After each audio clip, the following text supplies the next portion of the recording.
Oh snap! What's up? Don't call it a comeback, or like I said, don't call it a come on back. Come on back. Come on back, you hear? What is up, everybody watching? Welcome to the second episode of Shooting the Shit for season 2, baby. We here. And the very first episode of Shooting the Shit on the official Cinema Squad YouTube channel, ladies and gentlemen. Oh my goodness, we're making history, folks. Yeah, man. While everybody's out there, figuring out global warming, we're out here just shooting the shit, making history, man. That's right. That's right. The important history. If we can do the bare minimum, why the hell not? Mm-hmm. Jace, how's it going, man, on this Sunday fun day? I gotta say, man, it's been an interesting weekend to say the least, and unfortunately a weekend that is still yet to bring Thor my way. So I'm saying that ahead of time because something might be coming up. But other than that, it's been enjoyable, and of course, this is what I've been looking forward to the most, right? So this is the peak of that weekend. How about you? Man, it's been a pretty good weekend. Today was a little bit like, oh, man. Long story short, guys, I had a skip for you. But then something happened, and I don't have a skip for you. But you know who does? This guy. Oh, I did it right. I didn't even know, but I did it right. What is up? What is up? Jace, how do you feel about introducing the members of the Cinema Squad? I'd be honored, my man, honored. First up, we happen to have with us the man that happens to somehow travel all the way from the goddamn Twilight Zone every time. Anthony himself, Mr. Fever Dreamland Theater. Wow, he's different right now. I'm Anthony. Anthony, you feeling okay? You sound different. Well, went for that Twilight Zone spinny thing, and I turned into this douchebag from England. It looks just like another guy that normally streams with you, and yeah, I can't stand him. But yes, I'm Anthony from the Bronx. Well, it's good to be here with you, man. How's the family? How's the kids? How's the pizza? There'll be a Netflix documentary soon about how they all ended up in an oil drum. Whoa.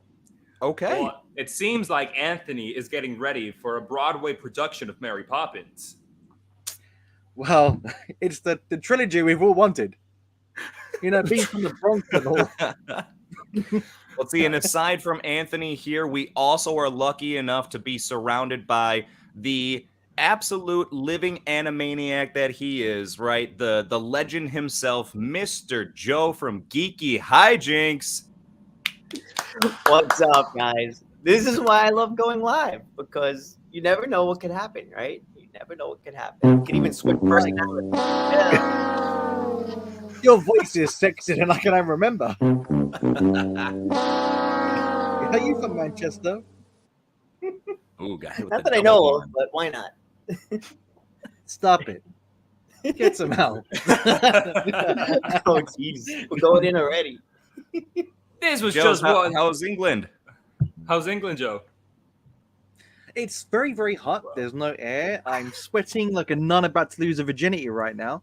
So it's not good at all, guys. Literally, like look at last week's stream. My face was like this. Hi guys, I'm going, and look at the sweat. It just made me lose this weight today, and I'm all slim in the face. Plus, I've got my little cheerleader here tonight. Say hello. So I've got my everyone's aboard the Joe train tonight. Okay, you can be quiet now. One time is enough. Okay, you're dead to me. So PG? PG's on a mission. I don't know. Oh, That's the worst Glee impression of all time. Now be quiet, go to sleep. make him a mint and peanut butter sandwich. Anyway, tune in next week for another Cinema Squad weekly outing. Ladies and gentlemen, and we were just joking here. We got Anthony from the Bronx. Hey, what's up, everyone? And we got Joe from the Sponks. I am from the Sponks. Ladies and gentlemen, so happy to have all of us here. A little bit of news. Dan from the Upside Dan will be joining us shortly. He will be here. But unfortunately, our brother Shawn Jackson will not be here with us today. He, in the last year or so, did a lot of growing up and now has a job. Unfortunately. So he won't be here. But we're here, guys. By the way. We miss you, Shawn. Sorry, I had to get in there, John. You caught me off guard earlier. I was like, the phone. Absolutely. We miss you, Shawn. We can't wait to see what you think about today's stream.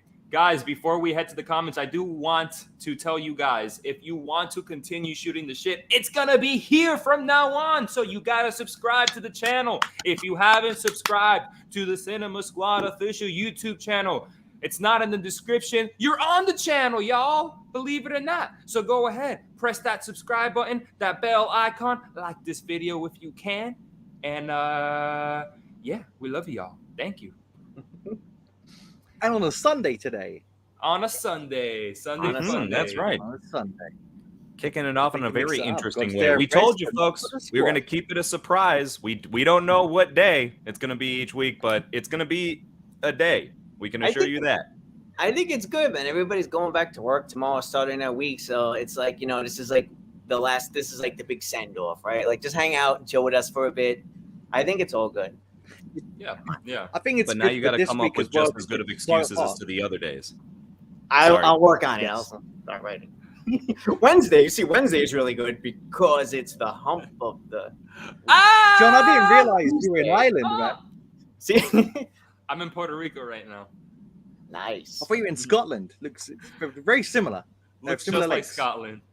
Yeah, according to Lisa, I may be in Ireland in just 1 second. Because, guys, we got a couple people commenting. All right. Woo, woo. Let's get to it. Yo, All aboard. we got The View with Drew. He said, hey, what is What's up, up? Drew? What is up, Drew?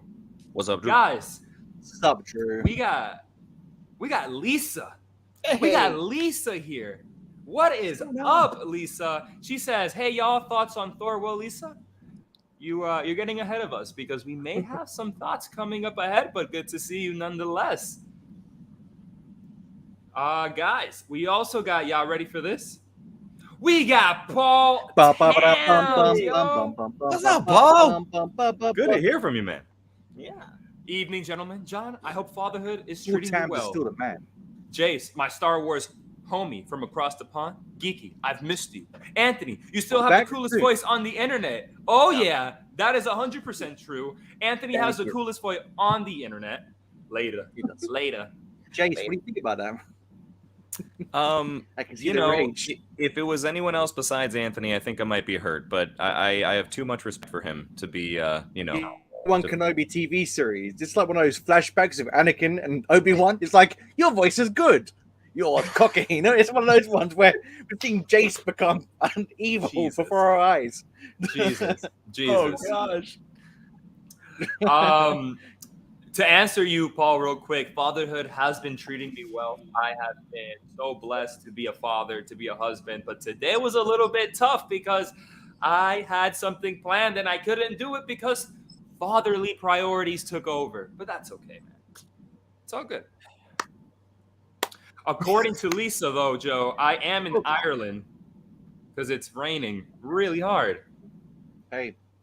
when Is you that why you're spell- just playing imagination that you're at an island? Yeah, absolutely. Mind over we- matter. We got some Oh, news Lisa, man.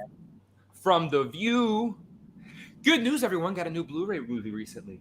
Huh. Yeah. Pretty cool. I'd like to know. Drew, comment below. What movie was it, man? I'd like to know. And Maybe guys, Let's have a yeah. guess which Go movie. ahead. Guess. The Batman. I reckon Pulp Fiction. Why? You would lose all your money, I think. Because I like eating crap. You mean mint sauce? With peanut butter gets pulpy, I made that story up, which is fiction, but then you got non-fiction, pulp and fiction. Actually, my mind is Jaws based on that logic. So yeah, he watched Jaws.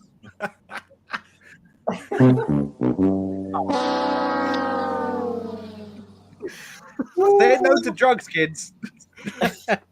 Guys, we also have the one, the only banana poop in the building, y'all. Banana poop, bam, banana, Banana poop. Bam, bam, bam, bam. Banana poop, what's up? He says he's in the bath. Is that creepy? Nah, man. We'll send you the link. Come on in. Come on in. We'd love to see you, man. Live on Shooting the Shit. Go away, you flipping milkfish! What the heck is going on? You know, PG's go away! PG's on holiday right now. What's happening? Joe?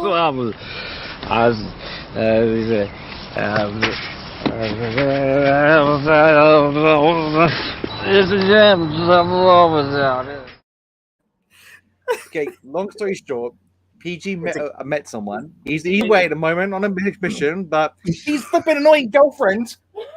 He's just not leaving me alone. Her name's BJ. Is this a kidnapping? I just. Just go back to your flipping cave, all right? BG? It is a kidnapping. Well, hey, we'd like to have a couple more appearances from whoever this person is. Yo, PG, Mrs. Her name's BJ. Okay, it's a very unfortunate name. Okay, but it's for the kids. But go back into your cage, all right? No, I will not go back into my cage. Get off me! I will not bring my chains back. I Just will take get you. back in there. Get back in your Piccadilly wench. No more, all right? No more fudge. I told you, 2 more was too much. When PG comes back, he's going to do nothing about it because he's too innocent. That beautiful young man. Get back in bed. Okay. Yeah, go away. Wait a second. I think One more fudge. Okay. Sorry, I guys. think Lisa guessed it. Xanthi? Oh, Oh!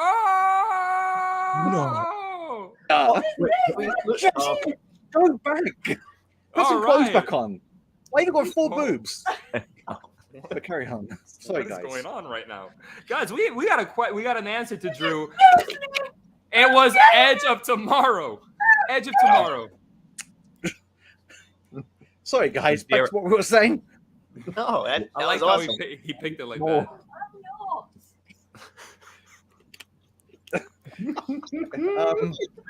Water. Oh, that is good. That's a good hydration. pick, Drew. Good pick. Although I'm just saying it more as a nicety because I actually still haven't seen Edge of Tomorrow, though I've heard it's pretty entertaining. So I imagine it's even more amazing. entertaining in 4K Blu-ray.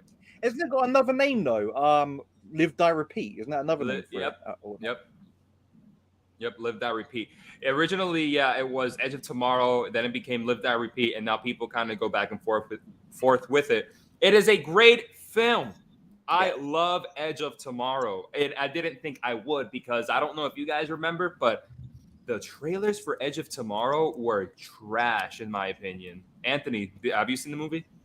Yeah, I have. And actually, I thought there was going to be a sequel too. I love the movie, by the way. Yes, that's an awesome movie. And I thought there was going to be a sequel. Great. What happened with is there not going to be a sequel? Just anyone in the comment section, feel free to let me know if there's going to be a sequel. I want a sequel. I don't think there should be a sequel. No, In a way, what's that film with Chris Pratt? Tomorrow War. The one that was on on Amazon. Amazon or something. Yeah, they're very similar in a way. It's The almost like Tomorrow War. it's almost like a spiritual sequel. Yeah, to that film, in my opinion, The Tomorrow like a War. spiritual sequel. Ah, Can you, okay, sorry. can you hear me? Yeah. Hmm. The Tomorrow War. For the 3rd time. Oh, okay, sorry. Oh Christ, yeah.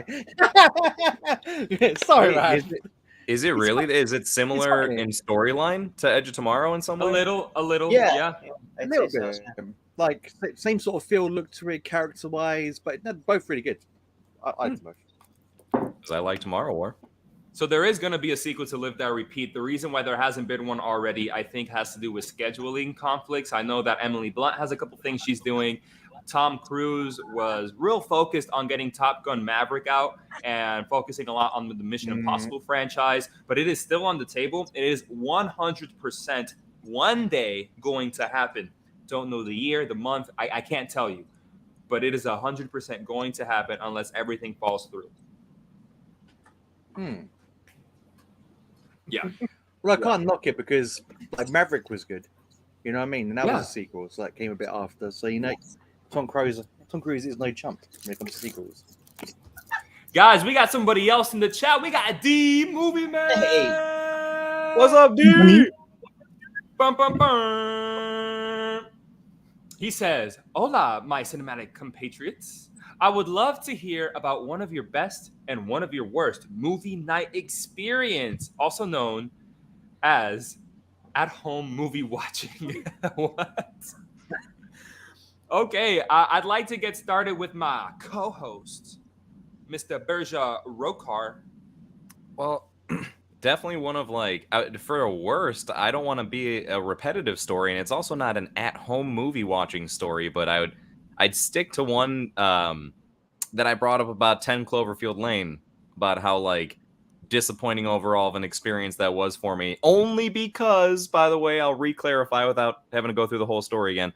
I thought it was a direct sequel because of the way it was advertised to the original Cloverfield movie. Therefore, when I found out at the end that it's not, spoiler alert, I guess? I don't know. But anyway, I was like severely disappointed, which is a shame because it's actually a really good movie. And had I not thought it was connected to Cloverfield, I probably would have just enjoyed it very much so. But I just will never forget that level of insane disappointment. Like I just remember my girlfriend looking over at me and seeing how upset I was. And I think she knew like right away, it kind of just clicked. And she felt so bad. And I just couldn't enjoy the rest of the movie. It was definitely one of the worst movie night experiences just solely based on that. At least it's the first one that comes to my mind, even if it's not at home.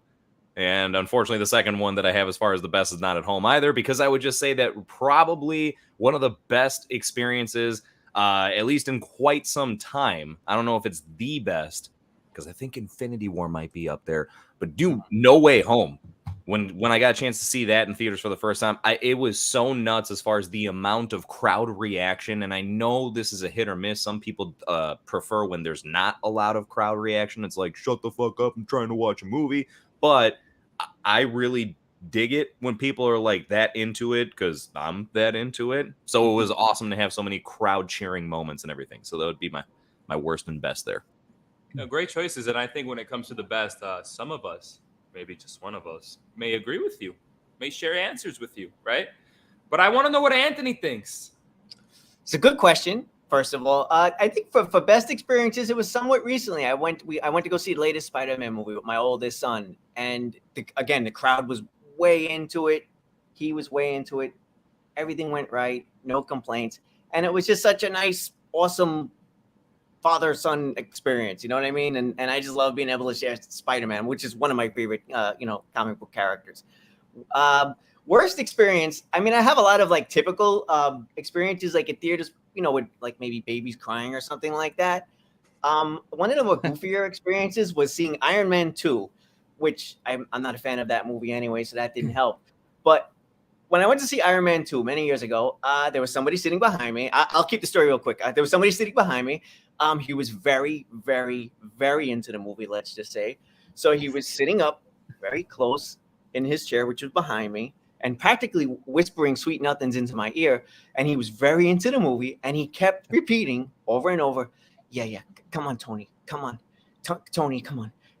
Which is sort of weird because my name's Anthony and Tony. So it was throwing me off for about an hour and a half. So whenever I watch Iron Man 2 now, in the back of my head, there's this guy behind me all the time. Yes, come on, Tony. Come on, Tony. Yes, come on. It's the most bizarre, weird, awkward, bad experience. Was he at least saying it in moments where there was like a reason like to cheer him on, or was it just like random, like where he's in the middle of an interview? Mostly, yeah. It was in moments, yeah. He's cheering on Tony Stark. Nah, it was the moments where he was shirtless. Oh, come on, Tony, come on. So I'm sorry for taking it to a weird place, but that's my answer. That's arguably one of the funniest theater stories I've ever heard in my life, Anthony. So thank you for that. All right. Yeah. Joe, do you have a similar story about like shirtless Tony Stark and? Come on, Joe. Well, twist. It was me, Anthony, behind you. The entire time. Jeez. Dun, dun, dun. We meet again, my friend. No, I would For the say, last by the way, time. apologies for got really bad internet. Wow. I was about to say, I've got really bad internet connection. So you froze for a second, John, and then all I saw in a split second later was for the last time. It's getting the crap out of me because he literally just went from passive to really aggressive really quick. So Jump I went, scare. can you make me jump? But I would say my best move, like going to out movie cinema experience, is probably anything like I remember well was the Twin Towers, Lord of the Rings, just because I didn't read the books. I didn't know who was gonna die. I'm sorry. I thought for a second you were talking about the movie World Trade Center because you said the Twin Towers. Oh, 9/11. Yeah, and so I'm thinking, oh, okay, this is gonna be my favorite bit was when Legolas then- shot down the plane. Oh God! Let's keep it moving. I'm sorry. It's an alternate the multiverse. But too soon. But what's it called? I think that. But my worst one is like Anthony. Anything where people were just speaking. And I remember my worst one was at Civil War, Captain America: Civil War, because that was a big deal film for me because I heard about the airport scene. Everyone was hyping it up. Spider-Man was about to show up. I was so amped up, and these kids were singing like the Avengers theme behind me. About 15, they were going duh, duh, duh, duh, duh, duh, duh, duh, duh. And I was like, I went to see it with my mum, and she was like, I'm gonna get really annoyed. And I was like, Mum, don't worry about it. Like, they're kids, they're cool. And then they kept going, oh, Thor, look at his sick camera. When the Thor was in it, but where's Thor? He can come down with his sick camera, bruv. And I turned around and said to him, I'm gonna break your legs and beat you to death of him if you continue to speak. And because I didn't even say it quietly, I said it loud. And the funny thing is, the whole of the cinema just went. And there was, even during the really fist pump moments in the film, no one said anything because they were just too scared. The crazy guy was gonna overreact. So the whole cinema was just in silence for the rest of the film. It was great, but that was my worst one. But the Twin Towers, Lord of the Rings. Huh? You ruined it, Joe, for everyone. I'm sorry. It's the same thing with Shutter Island. What, DiCaprio, you mean? Spider-Man showed up in that, ruined him. So if I can, literally, like when I was. Sorry, go ahead. Sir. Dude, it is the Twin Towers. Okay, you're making me second guess what I thought. I had to look up the title to make sure it is the Two Towers and not the Twin Towers. But did I call it the Twin Towers or the Two Towers? Yeah. Like, Joe, we weren't talking about worst real life experiences. I tell you, it was a hell of a jump. Oh my God, we're done. We're done. We're done. My best one, I'm not going to go into it. It's definitely somewhere between Endgame, Infinity War, and Spider-Man. Those were for reasons that I'm not going to go into. But when it comes to one of my worst movie night experiences, I also don't have an at-home watching experience, deep. But when Ouija 2 came out, Origins of Evil, I went to see it. Yeah, I saw it with a couple of coworkers where I used to work. And the issue is that the movie, I believe, was rated PG-13, which means that a lot of freaking knucklehead teenagers were able to get in and buy a ticket to see this movie. Yeah. So I go in, and nothing on the movie. I think, first off, I think it's actually a really good horror movie. But throughout the entire movie, dude, I'm almost the entire theater was full of teenagers just talking throughout the whole thing, screaming and shouting because they thought it's fun to scream and shout. And it was horrible. And I was with a couple coworkers, and one of my coworkers at the time, toward the middle of the movie, he just turns around and, kind of in the vein of a Joe, screams. And he goes, yo, and I'm quoting here, can y'all shut the fuck up? And then a teenage girl from the back goes, "Oh, shut me up, daddy, shut me up." And my friend goes, "I'm not afraid to hit a bitch."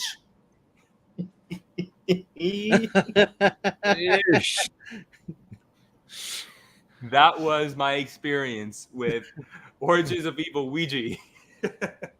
Wow. So Yeah, Sounds like a fun time. John, I thought the one you mentioned to us about No Way Home, when that person came in and ruined it. I thought that was a bad one. Remember you mentioned No, about No Way because- Home and that woman come in and I saw it. I saw the movie already. But yeah, that was one for the people in that theater. It was my second viewing. Somebody came in during the movie and said, "Aunt May dies," and ran out. Oh. Yeah. But I saw the movie already. That's why I don't count it as worse, because I already knew what happened. That was crazy, though. Lisa has one, though, guys. My worst movie watching at home story. I was about 8, and I was watching The Fly, the Goldblum one, with my parents. There was a pretty long sex scene. My mom made my dad fast forward it. I was mortified.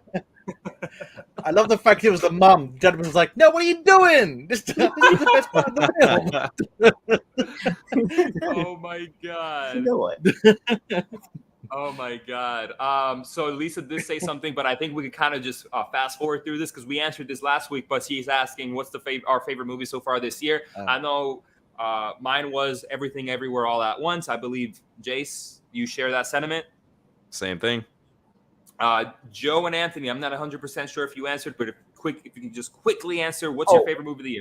That will probably be mine once I actually get a chance to see it. So for now, I'm just going with Mad God, the Phil Tippett stop motion movie. Nice. And I'm Joe? gonna go with Massive Talent, Nick Cage. I really enjoyed that. Oh, one. that's right. You had to mention that. Nice. Quinn says, "Lisa, help me. Joe keeps me locked up along with PG and does horrible, unspeakable things to us. Hence the nickname Beach." I do not know. Try and do something nice. Okay, let's get out of here. Lisa says, "Any lesser known movies you think more people should check out and would recommend to us?" Good question. Good question. What's the last one you saw, Joe? I would say, there's a really stupid, dumb horror called Club Dread, and it's made by the same people that do I forget the name of it, but a bunch of guys that did like the Super Troopers. And I film Super Troopers. Yeah. They're the same guys, but they do this horror comedy film called Club Dread. It's with Bill Paxton. It's really, really dumb. It's like a Scooby-Doo horror, but without the dog. It's fun. That's an underrated one. But I could go on for days. But like Swiss Army Man is another great little gem no one really talks about. That's really, really good. One of my favorites. There's a few shudders as well, but I could go on for days. But there's no horror films. But if I was what's another one? I have one. Yeah, I guess right off the dome, right? It's a movie that I'm pretty surprised that it's been lesser known, but I think The Father is one of the best movies in the last 10 years, and not many people have seen it. And it's funny because when people do see it, they go, where has my mind been? Why have I not seen this movie? So that's one that if you haven't seen, Lisa, you should definitely check out as well. Anthony, would you say Mad God again? No. In this case, well, first of all, with The Father, I believe you reviewed that, right? And you had it was a glowing review. So I've been meaning to check that one out for the longest time. My favorite review for John. For like superhero movies, I would say like Dread. I feel like nobody has seen I Dread. love that film. Okay, so here we go. We have a few people that have seen it. Jace, have you seen Dread with Carl Urban? I haven't. That's amazing. I want It's to. based on like the Judge Dredd comic, which Stallone had a movie from the 90s. So that one's pretty cool. And one more I'll just say, just to keep it moving, is Bronx Tale with De Niro. I feel like not enough people have seen that movie. Has anybody here, and you guys? I love it. It's one of the best gangster films made. I haven't seen it yet, but I know very well the what is it that he's trying to teach his son about if a girl really likes you. I really like that scene. Yeah, that How one. about opening the car door and from the inside? Yeah, I That's a believe it. great I film. believe it. Yeah, so that would be one I would definitely recommend if people enjoy like gangster movies and stuff like that. Although that's more like a family movie too. But yeah, I'd say definitely that's a fun one to check out. Even Okay. Donnie Brasco a little bit gets under the radar now as time's gone on. I find, Yeah. and that's a great film. What about you, JC Poo? Movie-wise, drawing a slight bit of a blank, so I'm gonna go with the first answer that did come to my head, which is a series that I just feel like is relatively newer-ish, that maybe kind of swept by a lot of people. It's called The Silent Sea on Netflix. It's got I've like a handful. heard of it. Oh, yeah. Yeah, it's got like a handful of people from Squid Games. So obviously in different roles, right? It's not like it's a sequel to that show of any kind. But yeah, so I don't know. I'd recommend that. It's a really cool, different, unique sci-fi series that deals with I wouldn't say a post-apocalyptic world, but a world that is out of water, for lack of a better term, or very, very like low on water. And they go to the moon for resources, and I'll leave it at that. And then you find out there's a bunch of different crazy stuff. So it's a good watch. Nice. Well, Some there's good somebody choices. else. There's somebody else whose answer I'm curious about. Dan!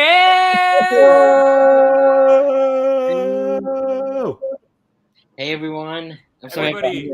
Everybody Hi, type Dan. type in the letter P for Dan.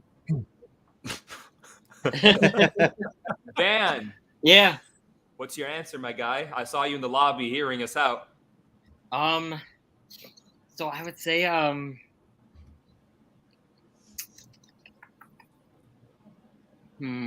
like that one too. I like the sequel. Yo, they're making a sequel to Yeah. And a prequel called Yep. Yeah, I heard the sequel's called I'm thinking What's so stupid? good luck to you, Leo Grande, from this year. It was really good. Nice. Good answer. Yes, yeah. So that's one I definitely recommend. And Cha Cha I love Real the Smooth. t-shirt, Dan. I love your Yeah. t-shirt. Thank you. Yeah, it's Oh snap! Nice, That's really nice. cool. Yeah. Life finds a way. But no Dominion shirt, Dan? I do actually have a Dominion shirt. Oh, how dare you burn I it? know. I love I do love the logo though. Yeah. Hey How could guys, That logo's like we got Schofield in here, y'all. What's up, Schofield? And he says, "Yo, most underrated show / film of the year." Everything, everywhere, all at once. Kaboom! Yo, it did not get enough attention or love. It really didn't. I agree. That is got a my good answer amount. too. For an A24 film, it got a good amount. I think. It started to. Yeah, you're absolutely right, Dan. Yeah, it definitely did start to, but I feel like it's right at that edge that I still would consider it like underrated. I think it needs to be like nominated for like an Oscar before I say, okay, it's good now. It's not underrated anymore. Yeah. Yo, what about Joe? You have any answer to this? Joke. Yeah, I'm gonna say Severance on Apple TV. I've Ooh. mentioned it a couple of times. Heard good That's things a about great it. TV show. It's no one's talking about it. They should. It's got horror elements without being a direct horror. Great acting, great casts, great story. It's perfect. Like, give it a go. Like, anyone who's still watching it is really missing out. Yeah, about- I want to watch that one. Anthony. That's great. Good question. Over on Paramount Plus, I went through The Offer, which is a show about the Oh yeah. the Godfather movie. Jeez, I keep coming back to gangster stuff in this one. I have to do a top 10 gangster thing. I guess it's like in me now. But yeah, I really enjoyed that show. I don't know if the reviews were mixed or not. I believe Shawn recommended it, and I checked it out, and I really enjoyed it. So that would be my pick for underrated series, at least. I would go with that one. Nice. Dan, would you also say everywhere? Everything, everywhere? I would actually say, I mean, I liked everything, everywhere, all at once the most out of every movie this year. But the outfit, I think the outfit barely got any love, and I really liked that movie. So I recommend the outfit. I think that's a very underrated film of this year. Good choice. I know a lot of people have been giving rave reviews to the outfit, and I love Mark Rylance. Also, I feel like, I don't know, maybe it's just me, but the new Top Gun is like severely underrated. People are just Get like, out not of my recognizing- face, dude. $1 billion. $1 billion. And that's it, man. Like, what's going on? Just 1 billion? 2 Yo, billion. Where's the multi-billies at, bro? Billies, the multi-billies, y'all. Want to stack up some billies? We got Drew. He says, "Are you guys excited for the Harry Styles Florence Pugh horror movie?" Drew, I'll straight up tell you, I am so excited for Don't Worry, Darling. Olivia Wilde made one of my favorite movies of 2019, Booksmart. I adored that film. And I'm not sure if this is necessarily a horror movie more than it is a bit suspenseful. Yeah. But 100% looking forward to it. I think Harry Styles has made a name for himself in the acting world. I think he's pretty good. Florence Pugh, amazing actress. I think we all love her here. Yep. And again, Olivia Wilde, let's see what her, I don't know if it's her second outing, but it's her second outing that I know of. Let's see how it goes. What about you guys? Anyone want to take this? I think I don't like Harry Styles. No, Joe, you don't like Harry Styles? I don't like him. He bugs me. He's like a James Corden for me for some strange reason. No, I don't feel that. Gosh. I don't know what it is. He just bugs me. I like to hear what Lisa thinks about Harry Styles because I don't think she's mentioned him. Like I don't think he's been in any film she's reviewed, but I don't know. There's something about him just bugs me because I don't know. I don't like his music. There's something about him. I don't know what it is. I just can't watch anything he's in. Wow. He was okay. in He was in what's the film with Dunkirk? Dunkirk. Yeah, I watched that and I was like, hey, what's he doing in here? I thought it was like shooting like a music video. That's what makes you beautiful. And then it's fun. But yeah, I just don't like him. But Florence Pugh's wicked. Oh, so you must have been thrilled when he popped up in Eternals. Yes, as one of my favorite villains, brother. So yeah, Anthony, great have you time. seen the trailer for Don't Worry, Darling yet? No, I have to see it. But now I'm curious as heck. So after the stream, I will check it out and follow up. Nice. So yeah. Awesome. Amsterdam though. Oh, it looks great. Looking forward to that. Yeah. Guys, Schofield again with another good question. Are you excited for The Glass Onion, Knives Out 2? I am. Dan. Yeah, I'm excited for it. I really liked the first one, and it's cool that it's coming to Netflix and theaters now. So, but yes, I'm excited for it. I love an ensemble cast, so I hope that this one's as good as the first one. Yeah, I agree. I love the first Knives Out. Again, one of my favorite films of 2019. I think it proved to many people, including myself, that I forget his name already. Rian Johnson is a terrific writer and a terrific director, and no one will ever take that away from me. I love The Last Jedi, and I love Knives Out, and I believe he's directing and writing Knives Out too, correct? Yeah, that's right. I think so, yeah. I'm excited for that as well. So, Joe, Rian Johnson love, yes or no? Yeah, I don't mind him. Like, I know he gets a lot of stick as a Last Jedi. I wasn't a Jedi fan, not gonna lie to you, but that shouldn't represent him going forward or his past works, if that makes sense. Like Spielberg, for example, to and from. But yeah, I like Knives Out. Like, I love Daniel Craig. He's like a new character that can have multiple stories, almost like Bond in a way, or Poirot. You know, like with his character. And I love his accent. Like, it's a donut inside a smaller donut. I love that voice. So yeah. Joe, Eric's gonna mention the last James Bond now that you mentioned Daniel Craig. Oh, don't even. No, he wasn't, Dan. You messed it up for all of us. God damn it. He was definitely going to. He was definitely going to. Jace, I know your very strong opinions on The Last Jedi, but have you seen Knives Out? And if you have, your thoughts on Rian Johnson in general? It's tough to say, man, because I swear, unless it's just against my, common knowledge, I don't think I've seen any other of his movies besides those two. So, with that being said, I don't really have much of an opinion on him as an entirety. I just think he's had, in my eyes, one hit and one miss. And I mean, we could always get into the specifics in an entirely different stream as far as like the parts of The Last Jedi that are actually like good or redeemable or okay. But it just as a whole, don't really care for it entirely and the direction it takes everything. But Knives Out, different story. I personally would have never guessed it was the same guy that did both of them, if I didn't know any better. Like I said, all the more reason why it's hard to give an opinion on him as an individual. But I did enjoy the first Knives Out.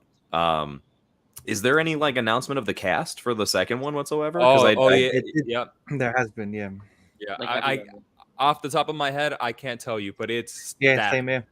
Catherine Hahn's in it.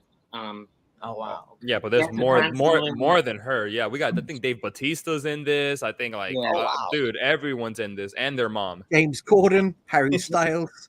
This was a joke like No Way Home for a while. This Anthony. was the No Way Home.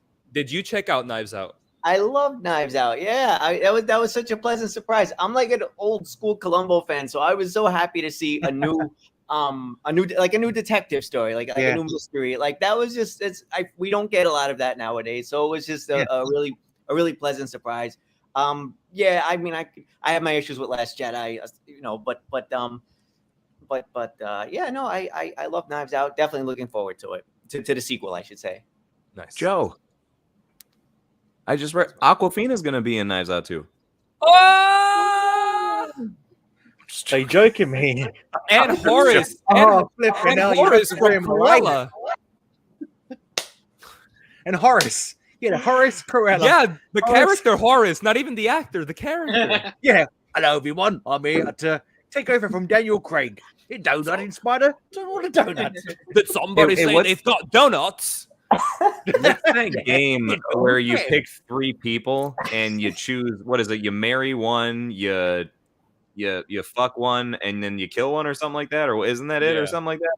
Yeah. All right, I Joe. would just combine all, I think all three options Joe- into one person. Yeah, Joe would do Yeah. all 3 to Horace. Yeah. No, Joe. Or why not? James Corden, Harry Styles, and Aquafina. You gotta marry one, fuck one. and Oh kill man. Oh gosh, I'm so glad. DJ thing over there. Let's think. Okay, kill James Corden. Kill James Corden again, just to be double sure. Double tap, okay? You always double tap, and then I'd probably Marry Sunday. yes, and what's the other option? Margot There's Robbie. James Corden, Harry Styles, and Aquafina. Just kill them all. Kill them all. Kill John as well. What are you doing, man? What are you doing? But kill John as well. But no, I'll just kill them all. Kill them all, and then I don't know, give them to someone and give them to Stevie Wonder. Yo, Eric in the chat. Yo, Eric in the chat. Hey, Eric. Yo, we also got Patrick in the chat. Hey. Yo, what up? Good afternoon. Well, What good evening. up? Hey, we got another good question from D. Another great question from D, I should say. A unique one. What's your favorite movie studio logo? What? Ooh. That's great. That's a great question. I've never actually thought of that. Wow. I think right off the bat, D, I have the tattoo on my leg. It's the Pixar logo. I adore the Pixar logo with the letters Pixar and then Luxo Jr. jumping and squishing the eye and then turning toward the camera. I love the Pixar logo. It's got to be that one. I've got two. The one random one. And you guys might know the studio because it's very small, but it always appears on the beginning of films. What's that one where there's a guy and he's on the edge of a cliff and it's like there's orange sky and there's lightning. He's like, and then he sort of freezes. Like, do you know what I mean? I always like look at that one because there's always little niche ones that look pretty cool. I originally thought you were talking about the DreamWorks one. Isn't there a DreamWorks know. one? But that's like a little boy. Oh, yeah. Jace, Yeah. Which is a Jason, nice. if somebody in the comments answers that, can you go ahead and pull it up just because I don't want to lose where I'm at in the comments. Yeah. But I think my main one is Universal because I like how it's changed over the years, like just from the old-fashioned plane going around it and then getting gold and this and that. So yeah, Universal for me. I was gonna say Universal or DreamWorks. Actually, I was gonna throw in. Those have always been ones that like stand out to me a lot, or like very recognizable and like are nostalgic because I remember growing up with that stuff. as well, using a lot for both of them. DreamWorks is his company. Warner Brothers is not a bad one. It's synonymous, but I think it's a little too simple for my liking. It's not bad, right? Like simplicity works. I just think it's a little bit too simple to be my favorite. What about you, Dan? So you'd have to see the Black Phone to know this one. I wouldn't say it's my favorite, but I really liked the new Blumhouse. Ooh. That's the spooky one, right? With They changed it for Black Phone, but yes. So Yeah, it's a good really one now. yeah. And it was cool before, but that's not I wouldn't say that's my favorite, but Universal. I probably got to say Universal or DreamWorks. I really liked MGM growing up because The Lion and Yeah, Tom and I'm Jerry. surprised Eric didn't say that with James Bond. No, He it's the said- beginning of all them films. he said WB because Batman, DC. Yeah, Ah, The TriStar logo, is that the one with Pegasus? yeah. yes, Pegasus. Of course. But that also reminds me of I like the Sony Pictures one with the torch, because that always reminds me of Yeah, Ghostbusters at the very beginning. Yeah. But nobody's mentioned 20th Century Fox. I that's one of my favorites still. 20th Century Fox with the that's a with the iconic classic. views and everything. Yeah, Mhm. I mean, it always makes me think of Star Wars, of course, but like a lot of other movies. Yeah. But the Universal one, I think I'd probably go with my for my favorite as well. I think it's a tough question, but it's a good question. Spyglass is another really good one that I enjoy. That's Isn't Spyglass one of the newer production companies out there too? Yeah, pretty new. Yeah.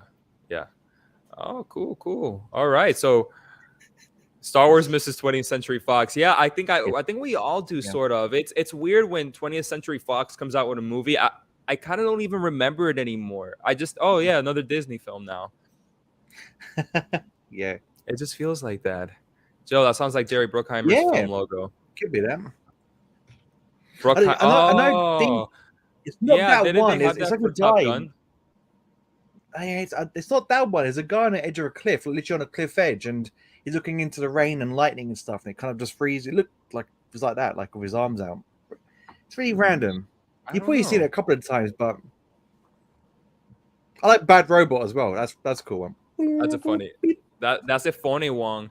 Drew comes in with a question, guys. He says, "Which female character in an action movie do you like more? Ripley, Sarah Connor, Marion Ravenwood, Trinity, Ilsa from Mission Impossible, or Emily Blunt in Edge of Tomorrow? And how would you rank them? For the sake of time, we're not going to rank them. But who's your favorite out of these, Jace? Ripley, like Nice. without a doubt. I feel like Sarah Connor could have been up there more if they wouldn't have just like turned a lot of the recent Terminator movies into shit. But yeah, with that being said, Ripley's always going to be one that just stands out above the rest. Ripley's a good one, but it's all about Sarah Connor. What do you think, Anthony? What do you think? No, I Anthony? would.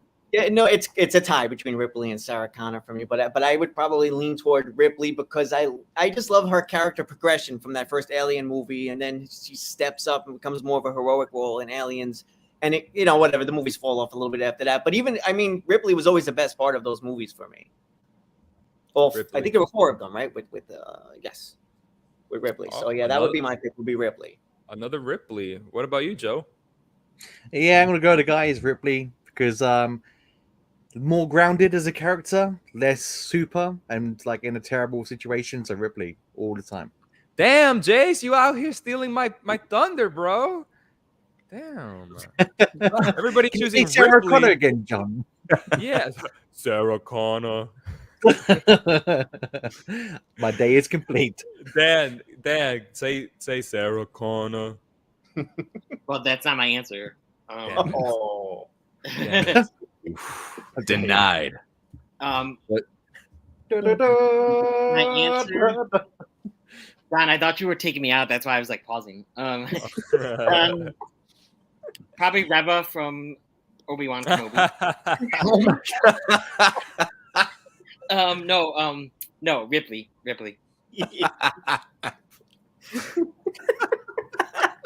It's Ripley. Another- We're Another expecting a Ripley. head explosion right there. Is what we. Yes. Joe, get to After Effects later on, and That's the Dan. one. Yeah. Since you said Ripley, can you say "Get away from her, you bitch"? Like Ripley. I haven't watched it in live, but get away from her, you bitch. That was good. What? Called Why you a- did you come to me there? He called Hey, you a who's this bitch. guy? Oh, what's up? You trying to start something? Sarah Connor. Real quick, there's a couple. There's actually a couple funny comments here. The Twin Towers zoinks. Oh god. Yeah, that wasn't good. Wings, guys. I don't think Joe knew what he was talking about. Eric's worst theater experience was unfortunately Infinity War. So that's interesting. Huh? Yeah, I guess he'll explain his worst theater experience. yeah. Yo, guys, we got Fox Hill Hey. Cinematics in the house. Oh, What's up, Fox? What's up, bro? Hope you're having a good day, man. Yeah. All right, let's see. We got another question from Drew. He says, which character do you think Liam Neeson is better as? Brian Mills from Taken or Ra's al Ghul from Batman Begins? For me, Batman Begins is a better movie, but he's better in Taken. Ooh, I like your little hot take there. I don't think a lot of people really say that. I don't know if people would really say that. What about you, Jace? I think I like him better as Ra's al Ghul. The only thing from Taken that can't be topping is those famous lines from that first ever phone call, man. Yeah. I don't know who you are or where you are, but I have a particular set of skills. Like that's just one of the most iconic things. But other than that, him as Ra's al Ghul, it's hard to beat that for me. Yeah.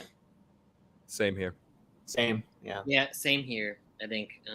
Joe, do you have a different answer? The dad. I'm going for the stepdad in Love Actually. I think he was a Beautiful. much more powerful character in that film. I think I liked him in A Million Ways to Die in the West. I loved when they showed his bare ass. Oh, geez. John, I haven't seen that movie. Did you like it? No, it's horrible. I didn't mind it, to be honest. It was dumb. But talking about disasters, what's your favorite disaster movie, guys? You got Dante's Peak, The Poseidon Adventure, The Towering Inferno are three of these favorites, believe it or not. Okay. Now, I think about what is one of my favorite disaster movies, and I have a hard time thinking about it, D. You might have to come back to me because I do not like that genre of film. It has always let me down. So, if I had to pick a fake one, right? Guys, like, just because it's like stupidly funny and bad, the disaster movie. Oh. Does that count as a disaster movie? Technically. And in every way possible. Yeah. I have a good one. Go for it, Dan. Ooh, damn. I came out in 2020. Greenland. I love Greenland. Yeah, like I thought that was actually a good movie. Okay. Yeah. But I definitely not Moonfall. Definitely not. Okay, Joe, you have an answer. Yeah, I'm gonna go with Lord of the Rings, Two Towers, and I'm also I'm gonna go with two. Armageddon and Volcano came out like when I was like 15 with Tommy Lee Jones. Really bad, but when we were in school, it was like everyone was talking about, oh, you see some man get melted by volcano and it's up to his neck and he's getting killed by lava, and everyone, that was like mind blowing for us back then because to see that happen on screen. So yeah, Volcano, dumb, terrible, but nostalgic. Jace's we don't look up. Volcano. I have a good memory of watching Volcano with my father on Telemundo, the Spanish networking channel in Spanish. Horrible dubbing. El lava. Ouchie. Ouchie? Scorchio. Before I pull out the race card, let's go to Anthony here. God, there's been some bad disaster movies. I feel over this. I'll just answer real quick. I would say Poseidon Adventure. That's like a classic. I don't know if you guys have seen it, but that's an awesome one. I highly recommend seeing Poseidon Adventure. I think there's which one, Anthony? No, the original from like I think the 70s. I think. So yeah, there was like a remake or something, and I think there was even a sequel, which I think can pretty much be avoided. Towering Inferno wasn't bad. I caught that one somewhat recently too. That's another older one, but that one was Frank Sinatra winning like all the old school. Those are a couple of old school movies. Yeah. Am I tripping, or was Towering Inferno was the remake of that The Departed, or am I tripping? No, you're thinking of. I know you're thinking of, John. I know you're thinking of. Yeah. Oh. Yeah, I don't remember. Yeah. But while you think about that, let's go to my co-host. I got two answers, I guess, for this, which I didn't think I would at first. But as you guys were all saying these, I started to stumble upon some others. As far as like a serious one, Day After Tomorrow. Oh yeah, not like it's like the most amazing movie, but it's just always like resonated with me as far as I saw when I was younger, and it's one that's always stood out like as a intense disaster movie like thing. On the comedy spectrum, I like This Is the End with like Seth Rogen, James Franco. Yeah. That's really funny. Underrated. Yeah, that is such a great movie, and it's the closest we'll ever get to a sequel to Pineapple Express. A Well, little bit of a hidden gem, I think that movie. I think I would say even right. I guess Yeah. I'll end it here by saying that my favorite disaster movie is The Disaster Artist. All right. Paul says to Dan, he says, I still want to give Dan a huge hug after his deflation from Jurassic World Dominion. I feel he felt the same as me after The Rise of Skywalker. It's not a nice feeling. Still waiting for that review. Yeah, Dan, we all are, my guy. We need to know. Yes, I'll get it out. I don't know, but I'll get it out. I just saw it again today, just to see if I like it better. There's a comment here I kind of want to touch on. I think we could say some things about it, but Eric says that Everything Everywhere All at Once is not underrated, and he laughs about it. Here's the thing: I kind of understand where you're coming from, Eric, but I still consider it underrated. Just because it's the highest grossing A24 film, for me, does not mean that it's overrated or that people are talking about it like they should be.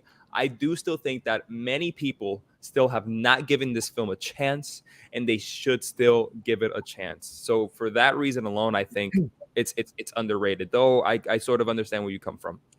I haven't watched it yet, but I feel like this is the problem with modern day cinema, like with Netflix and stuff. They're kind of like back in the day, the Forrest Gump. I guarantee it probably been in the same boat as this film had it come out now, because it's being just crowded by the big blockbusters.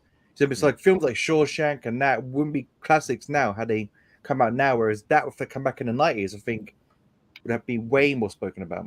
That's what I just think. Okay. And Infernal Affairs, John. Infernal Affairs. There we go. Yeah. I love you. Stop it. Guys, in about 2 minutes, we're going to do question of the day once we get to that hour mark, because we got some talking to do. Yeah. But here's another comment from Eric. He says that the Batman is underrated and that Multiverse of Madness is underrated, and there is no LOL in sight. I think he truly believes this. Eric, if you believe this, guys, I went to Eric's letterbox. You guys want to see it? We know it. Okay. Yeah. Check it out.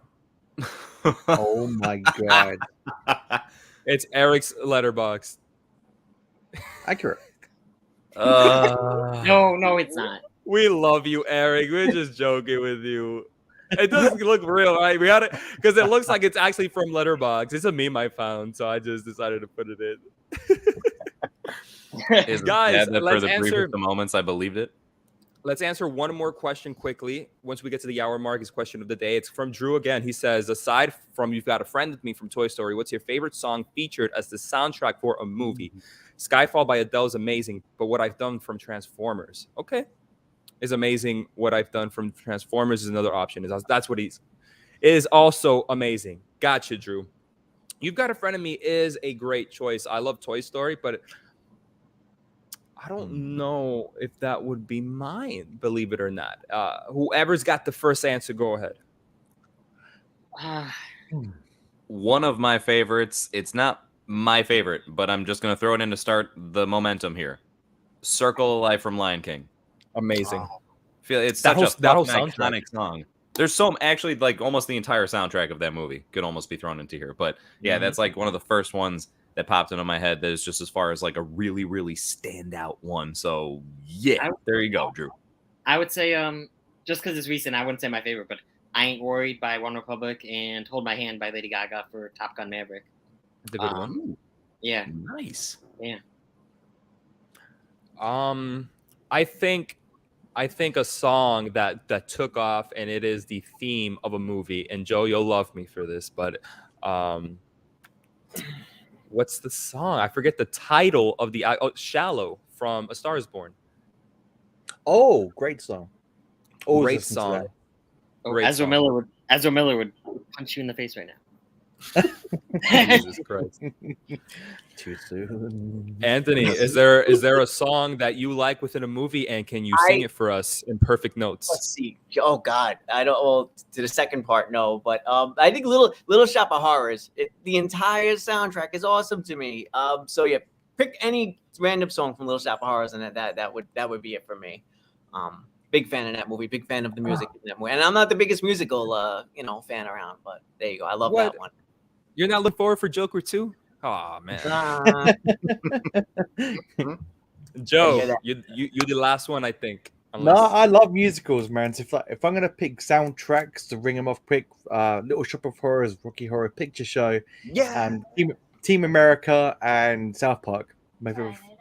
And I'd say for a single track, "You'll Be in My Heart" from Tarzan. That's always stuck with me. Is a really good song that's flowed through the film. beautiful song. I love that song. Well, if we have nothing else to say about this, I'm going to take this comment off for a second because, guys, we're an hour in. We gave you guys a whole hour to shoot in some questions, and don't worry, we'll come back to you when we get the chance. But I think it's time to talk about something that's been laying heavy on our hearts. But all in the question of the day. Y'all ready for this? Dun dun dun dun. Dun, dun.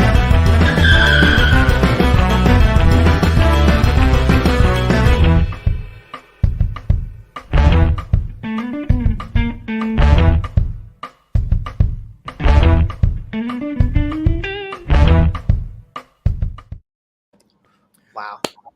I think That's a I think big one. we're all gonna have a lot to say about this one, aren't we?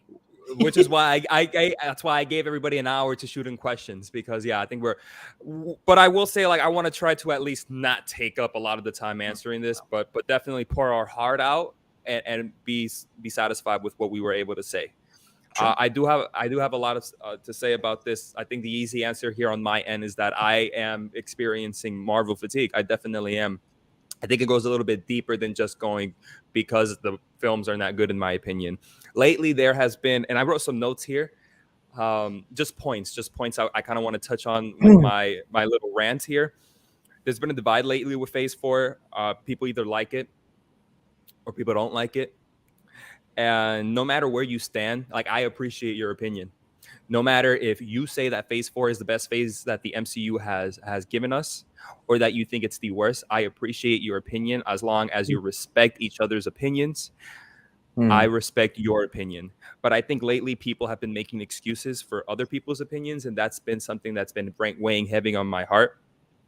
He's in the chat right now, but shout out to Paul Tams. Me and him yesterday were on Instagram kind of going back and forth on this issue and kind of just showing that we can be civil while having this discussion.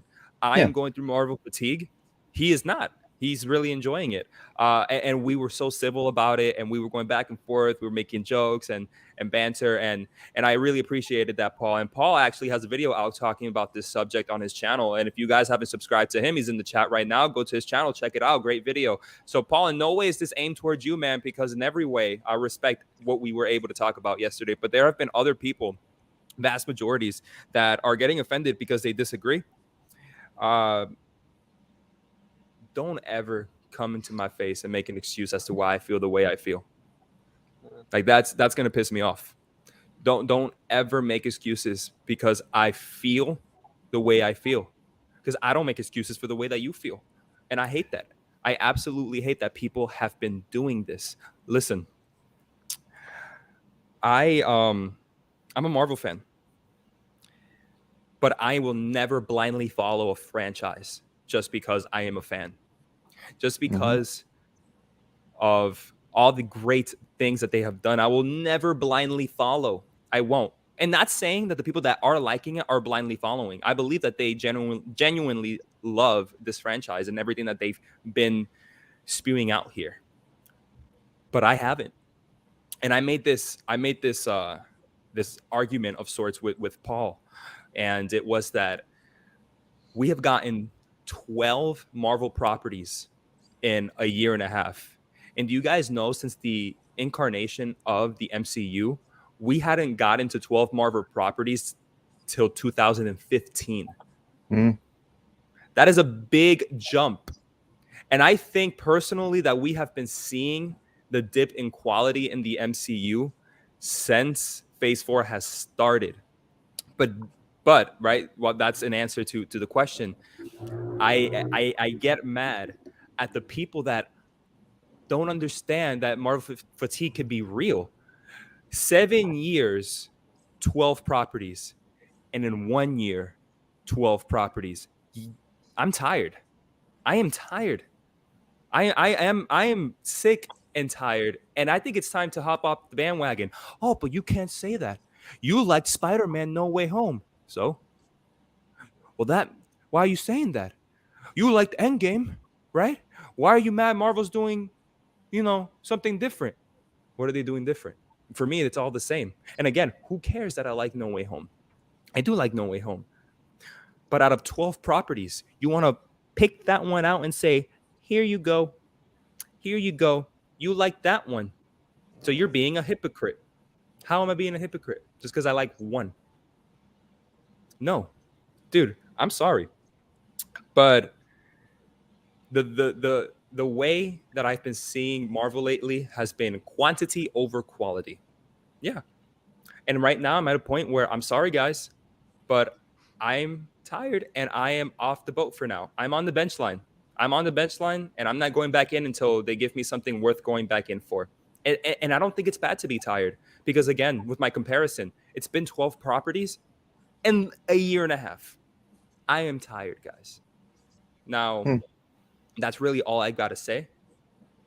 And if anybody just right off the bat wants to pick it up and kind of go into it.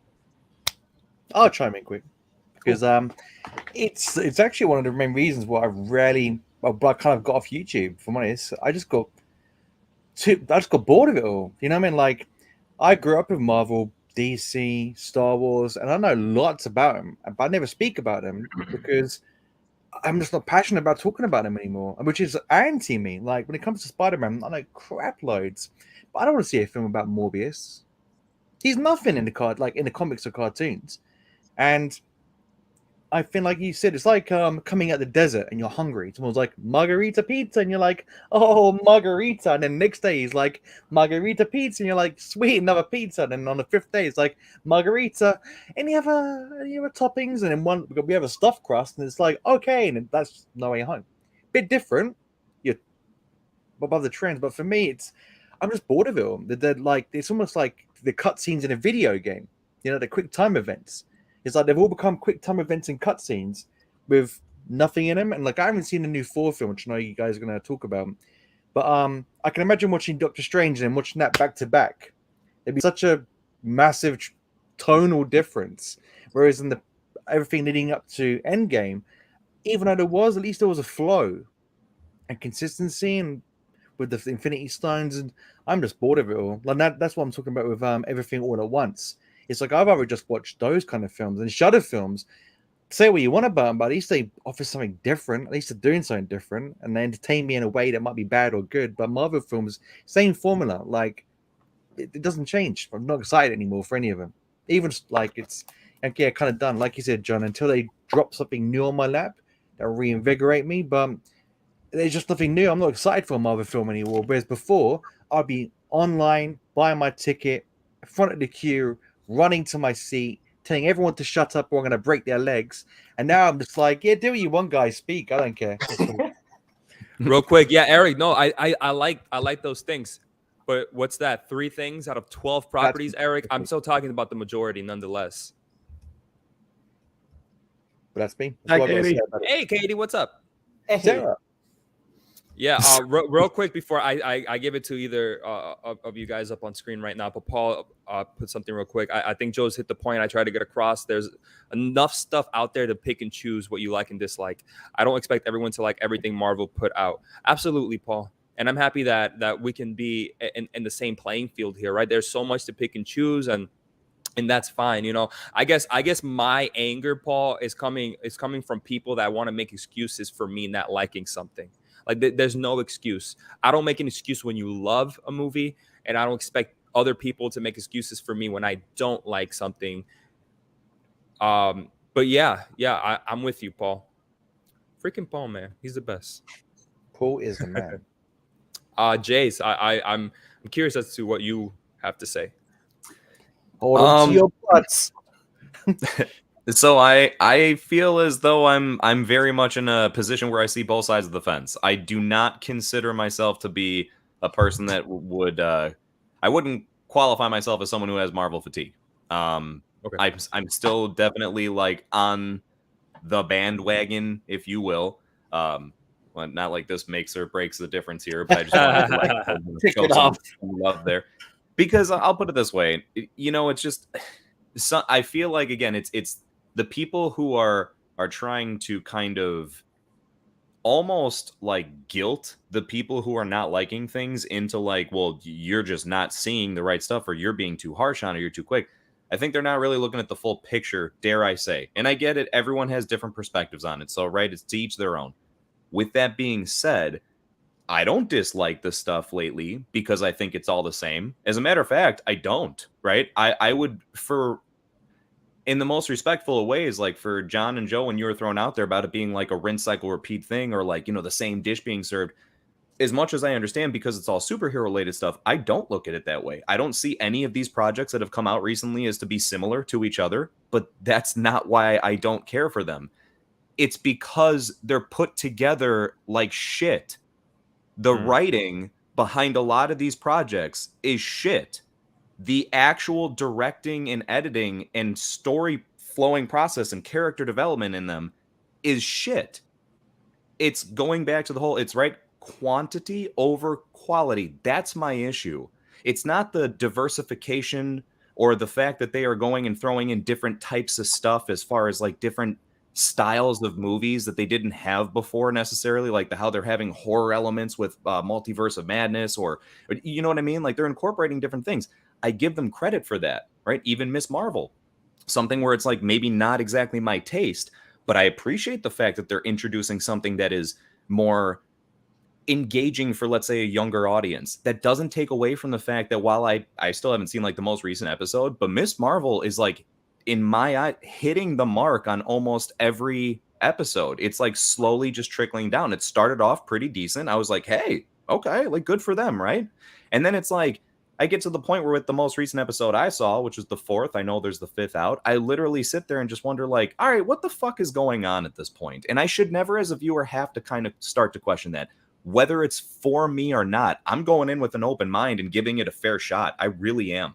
And it's still leaving me in a position where it's tough to grasp on to something.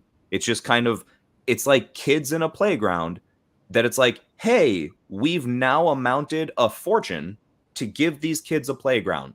So go ahead and do whatever you want now. Instead of doing things to get yourselves to the point where you're allowed to play in this playground and do everything, right? Where you're watching every little step, you're being very critical about what you're doing and how you're doing it. No, it's like you're in the playground now, so just who the fuck cares anymore, right? Just do whatever you want, I guess. That's what it's starting to feel like. They're not picking out like people that actually care, it seems, about projects. They're literally just picking people because they're people, right? Forget the fact that they're a good writer or a good director. It's more so, no, you fit this certain demographic, therefore you need to be a part of this project here. And sadly, that's not always the most talented person for the position. And it's led to a highly massive degradation in the quality of products. Like, right, it's that's the biggest thing to take away here without beating a dead horse is I can't understand how people, even if you're enjoying it, my gosh, please, like nothing has to be the greatest Oscar-worthy performance, insane thing put together to be looked at with high praise. Like that's fine if you just like stuff because you like stuff. But when it comes down to not understanding or trying to understand why someone else might not like it, it's not simply as, oh, you're just like, what, because you think it's another superhero thing? Bro, I've been one of the people fighting for superhero shit ever since it wasn't cool, right? So I don't need to be spoken to as if like I'm a child here and of like, no, you just don't understand. No, I do fucking understand. What saddens me is it's gotten to a point that it has where they're allowed to do everything they can do, right? Now you can come out with all these different crazy projects like the Eternals and Miss Marvel and all of a sudden all these other different stuff that people would not have normally been attracted to earlier on. And you're treating it with like little to no care. It's just like, well, because now we can do it, so let's just do it. That's fine. But is it so much to ask to give a shit? Is it so much to ask to actually put some care like you did when you started things off?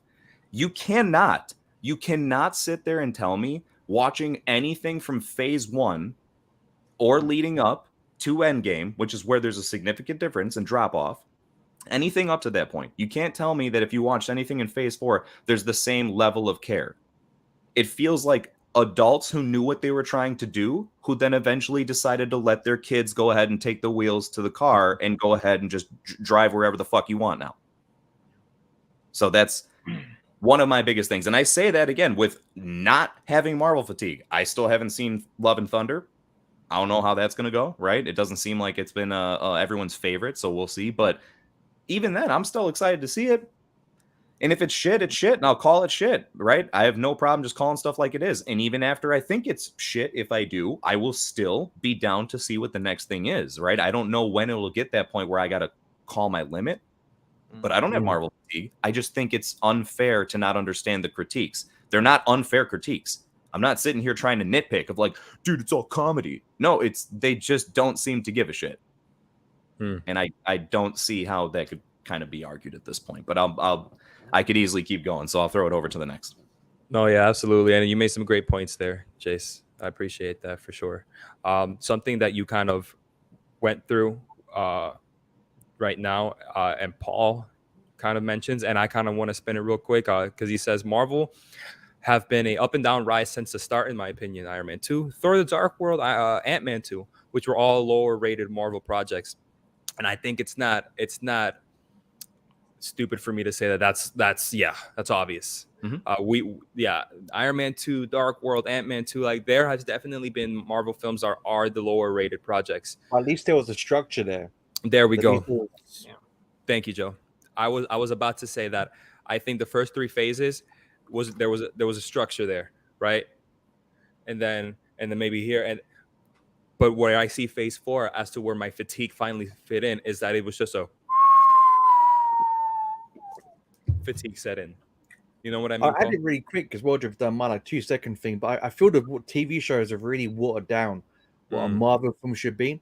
Can you imagine if Black Panther came out on Disney Plus? It would have had no cultural impact like it would have done in the cinema. Like they should just anything on the TV, new characters, Moon Knight, Miss Marvel, on the cinema screen would have been better because it just hits harder. You know, like Guardians of Life, for example, in London at the moment, they're doing a thing called Secret Cinema, where they're going to show Guardians of the Galaxy, and you get to dress up and then go in that world, watch it on a big screen outside. I'm more excited to watch that again than any new Marvel film coming out in the future because it's just there's like imagination and the story there.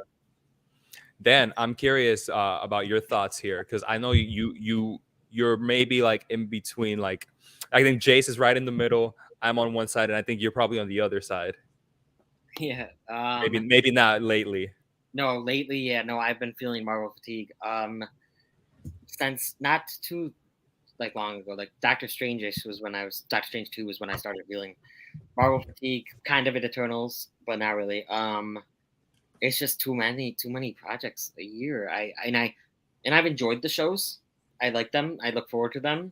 They're fine, but they come and go. And and other than to me, WandaVision, and I love Miss Marvel, but not the most recent episode. But I loved those, but I haven't the other shows. I'm just like, okay, yeah, they came and went. And then for movies, I love obviously No Way Home. I love Shang-Chi, so and those are like WandaVision, Shang-Chi, and No Way Home are like top tier Marvel projects for me. So so it's not like I didn't like everything, but it's just been so much lately, and the shows are being overshadowed by the movies. Yeah, sometimes a lot of the shows, their finales air the same week as the movies are airing in theaters. And then the movies I'm just not as excited to go to as much anymore because I just watched a Marvel project the other day. And honestly, Doctor Strange and Thor were letdowns for me. And Eternals. So yeah, but it's hard because I never thought this would happen. Yeah. Because I loved Marvel and I still love Marvel, and I still look forward to the next thing, but so it's not. Sorry, Dan, but it's not like you have Marvel fatigue per se, but you're starting to see that there's something wrong here. Yeah, I think it's just and I was talking to Paul the other day. It's also we were spoiled in a way. Those ones we just listed were not great, but most Marvel projects, phase 1 through 3, were pretty good, and we would only get a few a year, or not even sometimes. Yeah. So we were used to everyone being good, but now it's like, oh, that one's okay, that one's good, that one's great, that one's bad, that one's not good, that one's fine, and it's just so much. Or it's that they have good moments, right? You can Yeah. say like, yeah, there was a moment that was good here, a moment that was good, but you shouldn't have to look at it like that. There shouldn't just be good moments. They should be good shows, good movies, right? Not like, hey, remember that one decently redeemable part of this series that made it kind of okay? Yeah. No. Yeah.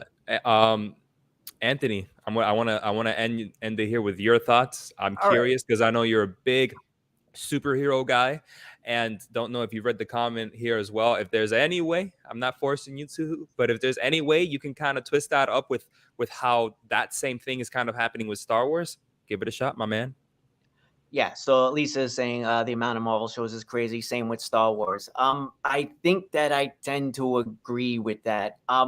When these franchises go for so long and they have so much history behind them, you end up with multiple movies. You end up with multiple TV shows, and I think it can be like a bit overwhelming for people because you feel like some part you're conflicted. You feel like you feel compelled to sort of follow everything, see everything, watch everything, and realistically you can't. If you're anything like me, it's a little bit tough to even get out to the movies or maybe even watch something on TV if there's kids or something like that. But to answer the question, overall, I think I am suffering the fatigue a little bit. It's not on like some terrible level where, oh my God, I can't stand Marvel anymore. I'm throwing out my Infinity War Blu-rays. It's nothing like that. But I'm like no longer hyped for the potential of like an X-Men movie, which is insane. I'm no longer hyped for the potential of Fantastic Four because I feel like it's not there anymore. Like there's just been a lot of hits and misses, and I do feel like there's been more misses lately or just mediocre efforts. I was not able to get through. I was not able to finish the latest Doctor Strange movie. I was not able to get through Eternals. Like I started these movies, and then after a little while, I'm like, I can't. And that's crazy because it was never like that in phase 1, phase 2. And it's like, and in my head, I'm like, all right, I have to be fair. I have to go back and finish watching these. I shouldn't talk crap about movies. But then it's saying a lot that I can't even be bothered to like complete these movies. It's like a drag. Why is Marvel? It shouldn't. This is superhero movies. This should not be a drag to watch. So yes, there's something wrong in my view. But it could be fixed. I do think it could be fixed. I'm positive. I'm optimistic. I still love Marvel completely. And if people are enjoying everything, that's awesome. I absolutely have nothing against that. Enjoy that. That's freaking great. I wish I could say I was. I think we're probably all in agreement with what the hits have been. Like obviously, I think Spider-Man. I think everybody liked that one, and Shang-Chi was like a pleasant surprise. I think we're all roughly in agreement maybe on like what the hits have been. But maybe it's like, I don't know, have the hits been as good as the hits from like phase 1, phase 2? I don't know. Maybe it's not even fair to compare. I mean, Shang-Chi's in my top Marvel of all. I guess I'd have to really rank it and sit down and think about it. But yeah, my answer to the question is I am unfortunately suffering the fatigue. Yeah. Also, to go off your point about not being excited for Fantastic Four or X-Men, and to kind of bring Star Wars into it as well. Like before, I was like, oh, a Vader show would be awesome. But the way they're handling the Star Wars shows, I don't know if it would be awesome. A Fantastic Four thing would be awesome, but the way they're handling the Phase 4, I don't know if it would be awesome. Yeah, that's it. Yeah, it's like, well, going by what we're getting now, I don't know. Like, I feel like maybe like years back, I would have been like, oh, it's a lock, it's a guarantee. Yeah, X-Men, bring it on. Now it's like, I don't know. What writers are we putting on it? What directors are we putting on it? Is it going to have shitty CGI? Is the story going to be there? Is there a structure? Is there a plan? I feel like there's not even a plan anymore. There was a plan. There was a very clearly defined focus plan. And I think Joe or one of you guys mentioned that there was structure to it early on. And it doesn't feel like it's there anymore. I feel like they're throwing everything at the wall. Some of it is sticking. A lot of it isn't. Again, if people are enjoying it and loving it, that's awesome. And continue. And this fatigue is even making me like, I used to be like, oh my God, I want everything in the wizarding world. I want all the shows, all the movies. Now I don't know if I want that. Same with Marvel. I used to be like, oh my God, yeah, make a show, make 10 shows. I don't care. But Surprisingly, I think I like the shows a little bit more than some people. Like, I mean, WandaVision was really good to me. What If was really good. So I think that the shows were all right. They were fun when they were on. I haven't revisited them like I thought I would. So the shows haven't been as bad for me as I would have thought. So I mean, there is that Loki I loved a lot. So there definitely has been some hits.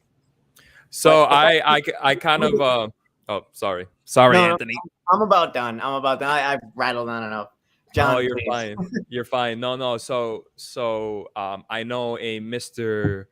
Joe Permel, GeekyHiJynx, has to leave because he has work in the morning.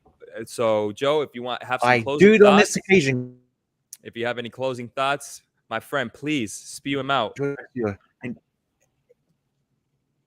What the hell? Go ahead and rest your stream, guys, first of all, Nice. and I'll be here for later next time. But now I think just to leave the thoughts on the Marvel thing with me is my last thoughts. I mean, is I'm gonna go back to my pizza analogy. Pizza is the way to go. It's like eating indoors and then going for a meal. Like you can eat TV shows indoors, order pizza in, and then you go into the cinema, but you're gonna go to a pizza restaurant.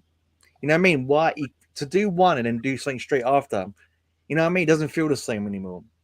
I think they've really watered it down quite a bit with the TV shows, and my girlfriend's staring at me really weirdly right now, and it's freaking me out. But it's I'm not your girlfriend. go away. So just go. But I'm gonna say, you're an idiot. Are you stupid? Go to bed. No. Go away. But this is my life. Can you see where the mentality of my videos comes from? They're like, yo. No, but I would say with Marvel films, just stick to the films, let the TV shows go. They won't, and we'll go from there. Got dark all of a sudden. But guys, I shall speak to you all properly during the week. Later on, actually. In fact, I'll join the stream in a bit on the chat. And I will kill this woman. And I will see you all next week on the stream. All righty, Joe. Go away, shut up. And poor Will, actually, funny enough, one of my videos is going to be about Marvel fatigue. It's funny enough, this was brought up and stuff. But I'm going to Bournemouth. I'm going on holiday next week, the week after next, for 10 days. And when I'm back, I am back on YouTube. That's my return date. Yes. See you. Bye, everyone. I'll speak to you soon. We love you, Joe. We love you. I miss him already. Oh, with great minds think alike. All right, guys. I think we talked a lot about Marvel there. There are a couple comments. I'm going to kind of just breeze through what people mentioned here. And I think after that, it'll be a good time to maybe shoot a little of that skit. I don't know about you. All right. We got Paul. He says, I think with the oversaturation of superhero stuff, it's almost like walking to a comic book store now. You wouldn't pick up every Marvel comic on the shelf. You wouldn't gravitate toward you'll only gravitate toward the ones you like. Jace, you feel more passionate here than I do. So yeah, because this is a solid point. I respect the fact that they are trying to make things for different target audiences. The only thing I will stand by, though, is it's not so much the issue here is that they're making things for different people, or you know what I mean? That I respect the fact that Miss Marvel is just one of the biggest because it's out right now. I respect the fact that that show might not be for me, right? It's not targeted towards, I am not the target audience per se for that. However, it should still be a well-written, produced, structured show. And it's not. Like if you watch it and you let it just play through, it's one of those things, and maybe it's you could always say like, Jace, you're being overcritical here, man. You're really being nitpicky with some stuff. Maybe, but there's some stuff where it's just like laughable. It's like, whoa, hold on. How did that even happen? Like that's just piss poor storytelling, right? Like it's bad writing, bad storytelling. And they're just expecting you to not fucking care because it's the first time they've done this. So shut the fuck up and enjoy it because now we're giving it to you, right? No, I'm not. I'm not going to sit back and just be like, oh yeah, for sure. Just force feed me all this continuous baby food because you said so. And again, that's the biggest part. So like, I respect the point. It's not so much the categories of stuff that they're making. I love that they're making different stuff in different categories, but make it well for fuck's sake. Like what's so... I don't see that's the part that I think is like, what's so hard to kind of like narrow it down from the writers, not us, like the people making this stuff. Why can't they just acknowledge that? Like it's the execution stuff, right? I'm okay with the quantity of things, but like just give it as much care as you used to, and do it well. Anthony, I'm sorry though. I think I was cutting you off. Oh, I was just agreeing with you, but I'm sorry. Yeah, no, I was just saying it's the execution that's lacking, I think is what you're saying. I mean, I know I don't have superhero fatigue per se because I'm ready for like another season of The Boys right now. I freaking love that show, and I won't give any spoilers because it just wrapped up somewhat recently. But my God, like thank God for that show right now because that's filling in the gaps that Marvel is just just leaving out there for at least for me. Yeah, but I mean, I don't want to harp on it too much. Yeah, I agree with you, Jace. It's also sorry. What I thought you were gonna say. It's also that they're making it all connected, so you can't really gravitate. I mean, you can, but you can't. Oh, I'm not gonna watch any of the shows, and if I'm not interested in the character, I'm not gonna watch the movie because the next one might connect to it. That's true. Yeah. Paul here saying, get the Russos back. They can direct every Marvel movie until the end of time. Yo, I will say on a good note for this, there's heavy rumors that the Russo brothers are coming back for Secret Wars, which I know we're saying there seems to be like a lack of direction and everything. The only reason I guess maybe I'm like keeping hope and I don't feel like I have the fatigue is like I'm a little bit of the opposite end of the spectrum. I am still excited for Fantastic Four. I'm really stoked for once they start to bring X-Men into this and everything. I think that's actually going to be something that refuels the fire of like, awesome, they're getting back in the swing of things now. Now, I'll be first to eat my own words if I'm wrong, right? I'm not guaranteeing shit. I can't. But I do have that type of hope that that's what it's going to be. And I think with the addition of Fantastic Four, X-Men, I think Inhumans are going to get some more love and respect than that show that came out before. And I think it's all going to start to culminate together in this really cool Secret Wars event on an MCU style level. And again, I feel like they're going to get the Russo brothers back for that because there's already been hints and rumors. And if that's the case, man, then there is some light at the end of the tunnel. So for the sake of time and organization, I'm going to stop the Marvel talk soon so we can start shooting the skit. And then afterward, kind of get to more questions. But there is one more really good comment from Paul about Marvel I want to get into. There are a couple comments here and there from Eric and Drew, and they kind of go into their opinions on certain Marvel movies and why it may have not worked for them or why it did work for them. But for the sake of having an open-ended discussion and just ending it there, I'm going to go with this last comment from Paul. And he says, it's an interesting point to bring up, which my friend made. Do you feel we've had our Marvel run in the first 10 years, and now they're going for a new generation of fans? I'll answer this very quickly. They could very well be going for a new generation of fans, but in no way do I think that means that makes an excuse as to why the films and shows are coming out the way they are. So, Jace, you shook your head there, and I think I overall agree with the fact that, no, I think it's still for everybody. It is still for everybody. It's that same bullcrap excuse of, well, Star Wars is for kids whenever they make a bad Star Wars thing. No. Like George Lucas said it, but it's not true. It's for everybody, just like Marvel is for everybody. And in 10 years from now, Marvel will still be for everybody. So while we are in a new generation of fans, it's still made for everyone. And again, what we have toward Phase 4 is not that Marvel's doing something different, but it's that what Marvel is doing, in our opinion, is not good. Jace, I know you shook your head, so I want to give it to you before you lose that thought.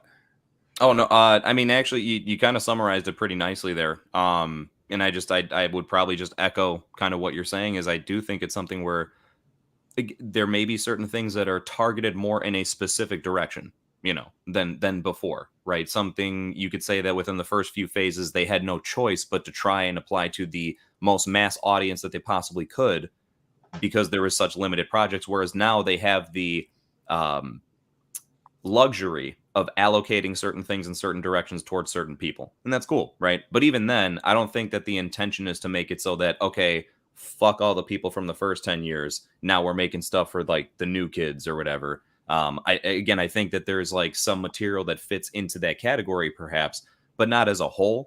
And I think that it's kind of furthered by when Dan was saying like it's all connected. So even if there are certain things that they will acknowledge this is made kind of to target this audience, that's fine. But it's connected enough to where like they also anticipate that people who are following this as a whole are also going to watch that and need to make it just as applicable for everybody else. So yeah, I think as a total thing, in all, even with the little bit more specifics coming up, it's still for everybody. Yeah. Dan, any thoughts on what Paul's friend had to say there? No, I pretty much echo what you guys are saying. I think it's for everyone. Star Wars is for everyone. Harry Potter is for everyone. All this stuff that people say is for kids, it's really for everyone, I think. Yeah. Mm-hmm. Yep, I agree. Yo, Anthony, close us out here, my friend. I just wanted to say one last thing. And I feel like we're going to drag out the Marvel thing forever, but it's like there's something eating at me. Yeah. I really feel like, okay, let me try to summarize real quick. Captain America and Iron Man. Well, like the foundation of like the early phases in a Marvel. We don't have that anymore, and I really miss that. And not to say that I guess they really couldn't be replaced, but like Doctor Strange is not taking that place, and maybe that's something else that's missing from the latest Marvel phases. I mean from the latest from Phase 4. There's no anchor here. There's no like one character to rally around. I don't know. To me, at least, that's just my view. Yes, Spidey is still around. Thor is still around. Thankfully, those are awesome characters as well. But I'm sorry to it's just like Cap and Iron Man held it down, and they're gone. And I understand they can't be around forever. Fair enough. But I don't know. Part of me also feels like there was still some mileage left in those characters. But fair enough if the actors wanted to move on. So no, but Anthony, it's a good point though, because so just to make it a weird comparison here, but you take a show like Game of Thrones, which I know it's a show and not a cinematic universe, but every time someone would be, so to avoid any spoilers, anytime someone would be taken out in Game of Thrones that was a main character, what was the first thing that the show did? It immediately rooted with the audience who the next character was to follow along with, right? So even though you as an audience member felt a loss of hope entirely, you sat there and looked at this going, what the fuck? That was my guy, right? This is what I was here for. Every time that happened, it did not take long before they would reintroduce someone that was your anchor point. That, right? Even though it doesn't need to be your favorite character, it doesn't need to be the leading driving point of the show for you in particular, but this is now the rooted, structured way that we're taking this. And it was clear to see that. And it made it easier to accept the loss that came before. And it kind of played well into the story. Whereas now, yeah, exactly. It's just kind of everyone is everywhere all at once. I loved it. Guys, what a wonderful discussion we had here. I really enjoyed that. I think one of my favorite questions of the day. That being said, I think I'm going to close out that Marvel chapter of today's section. And guys, we got Shawn in the chat. Hi, guys. Wish I could be on with you all right now. Well, guess what, Shawn? We just finished the question of the day. We're about an hour and 40 minutes in, which means, y'all ready? It's time for Shooting the Skit, baby! Yeah. Ladies and gentlemen, today's skit is brought to you by Mr. Burja Rocar. Are we ready for this? Oh, yeah. I'm ready to see what you guys think, that's for sure. Let's get it.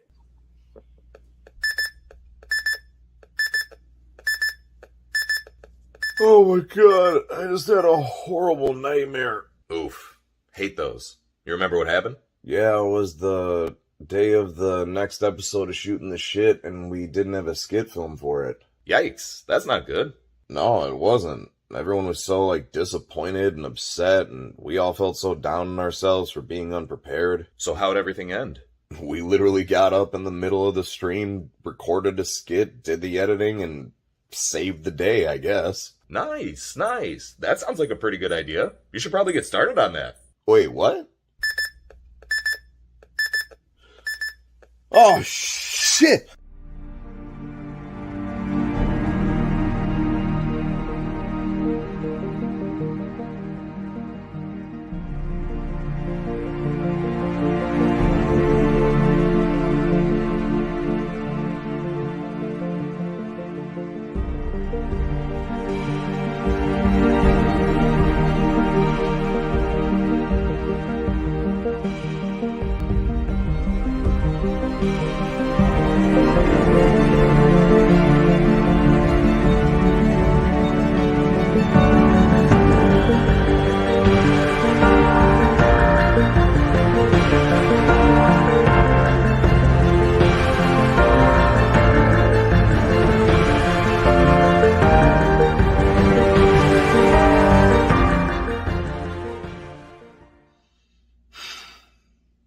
finished.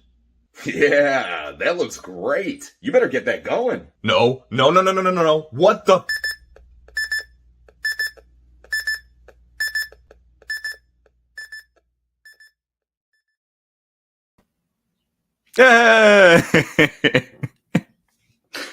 I guess I'll the bow or some shit. No, it's what.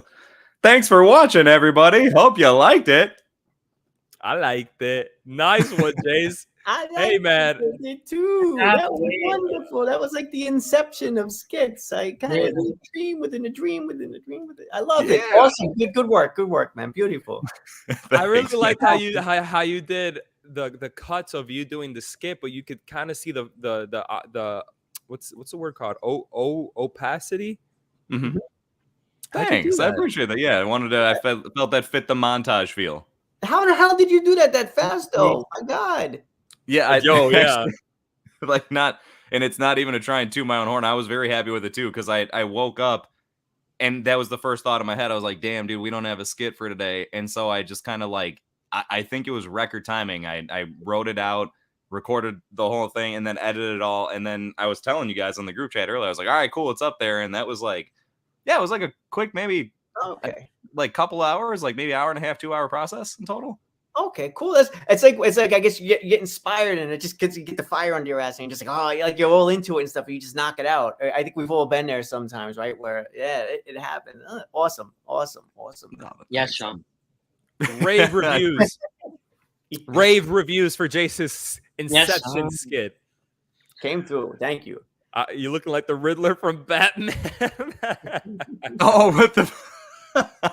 I Oh love it. God. Love the connection. Oh Yeah, no, that my was. God. I was scrambling around for different things because I wanted that to be a thing. I wanted it to be where every time it cut to me in the beginning, I was wearing more and more shit. And I'm glad that came together well. Plus, I thought it was like a little inside jab to have the Boba Fett mask on with a jester hat on top because of the way they make it. This was Jace. This was Jace, like trying to do that skit. 6 hours later. Hey guys, we got some more sound bits. If you want to play around with them, like you're allowed to. I did happen to. Yeah, I noticed that. And I'm clicking in the wrong section for it. I think it's time to get right on to shooting the shit. You know what I mean? So I'm gonna go. Oh God, we're at that point. Well, that just seemed to fit really well. I think it's a good point. It's an hour 44 minutes in. I think it's a good point. All right, what I'm trying to do is trying to find where's the last question I ended up on. So we did this, right? Yeah, we did that. Yes, we did the whole like Dan needed a hug, which is true. I think Dan definitely needs a hug, and we all answered that question from Drew. But I am gonna go to this question again from Drew. Else. I saw the comments coming through. I appreciate all the kind words of the skit, everybody. Thank you. Jace is so hot. Is that what they're saying? No, but it's still just as nice. That's what I'm saying. Hey, do you guys think Harry Styles is a better singer or actor? I'm just gonna go ahead. I don't really care for his songs. I don't. I like him more in his films. Good voice though. He got a good voice. He got some pipes. I like his songs. Now let's go to the millennial himself, Anthony. Oh Jesus Christ! I haven't been a millennial for quite some time. Take it or leave it for me. I'm kind of indifferent on this one, I guess. Okay, Anthony, do you know who Harry Styles is? Barely. But just being honest, in the interest of time, yeah. All good. Let's see. I'm trying to get to another question here because a lot of comments. Here comes D Movie Man. Name a film with impeccable set design. Bruh. Ooh. I think I would say this one. The answer I'm about to give is because they had to design the set in a way so it could be like as much of a continuous shot as it was, which is why I respect it a lot. Birdman. Ooh, Jace Right, is like, seeing dude- Birdman.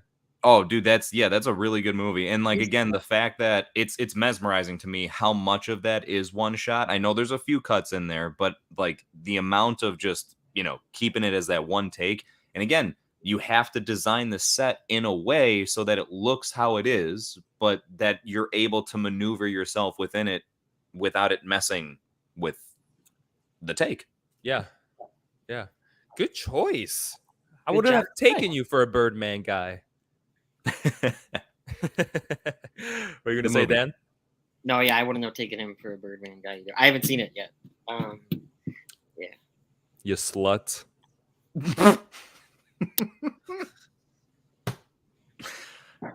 And a dirty one at that. Okay, what is a film with an impeccable set design? Guys, I think this is the most recent one. And I think it is actually one of the best ones. I really, really think that it should have won the Oscar at this year's past ceremony. But West Side Story, I called it production design the movie. Yeah. That's what I called it. When we did Off to the Races, our little award ceremony show that we do here on Cinema Squad, I said that. I said that the West Side Story remake is production design the movie. It is phenomenal. And it didn't win. Dune won, which, whatever. But that one, D, that is my choice. The remake of West Side Story. What about you, Anthony? I would go with 1917. Ooh!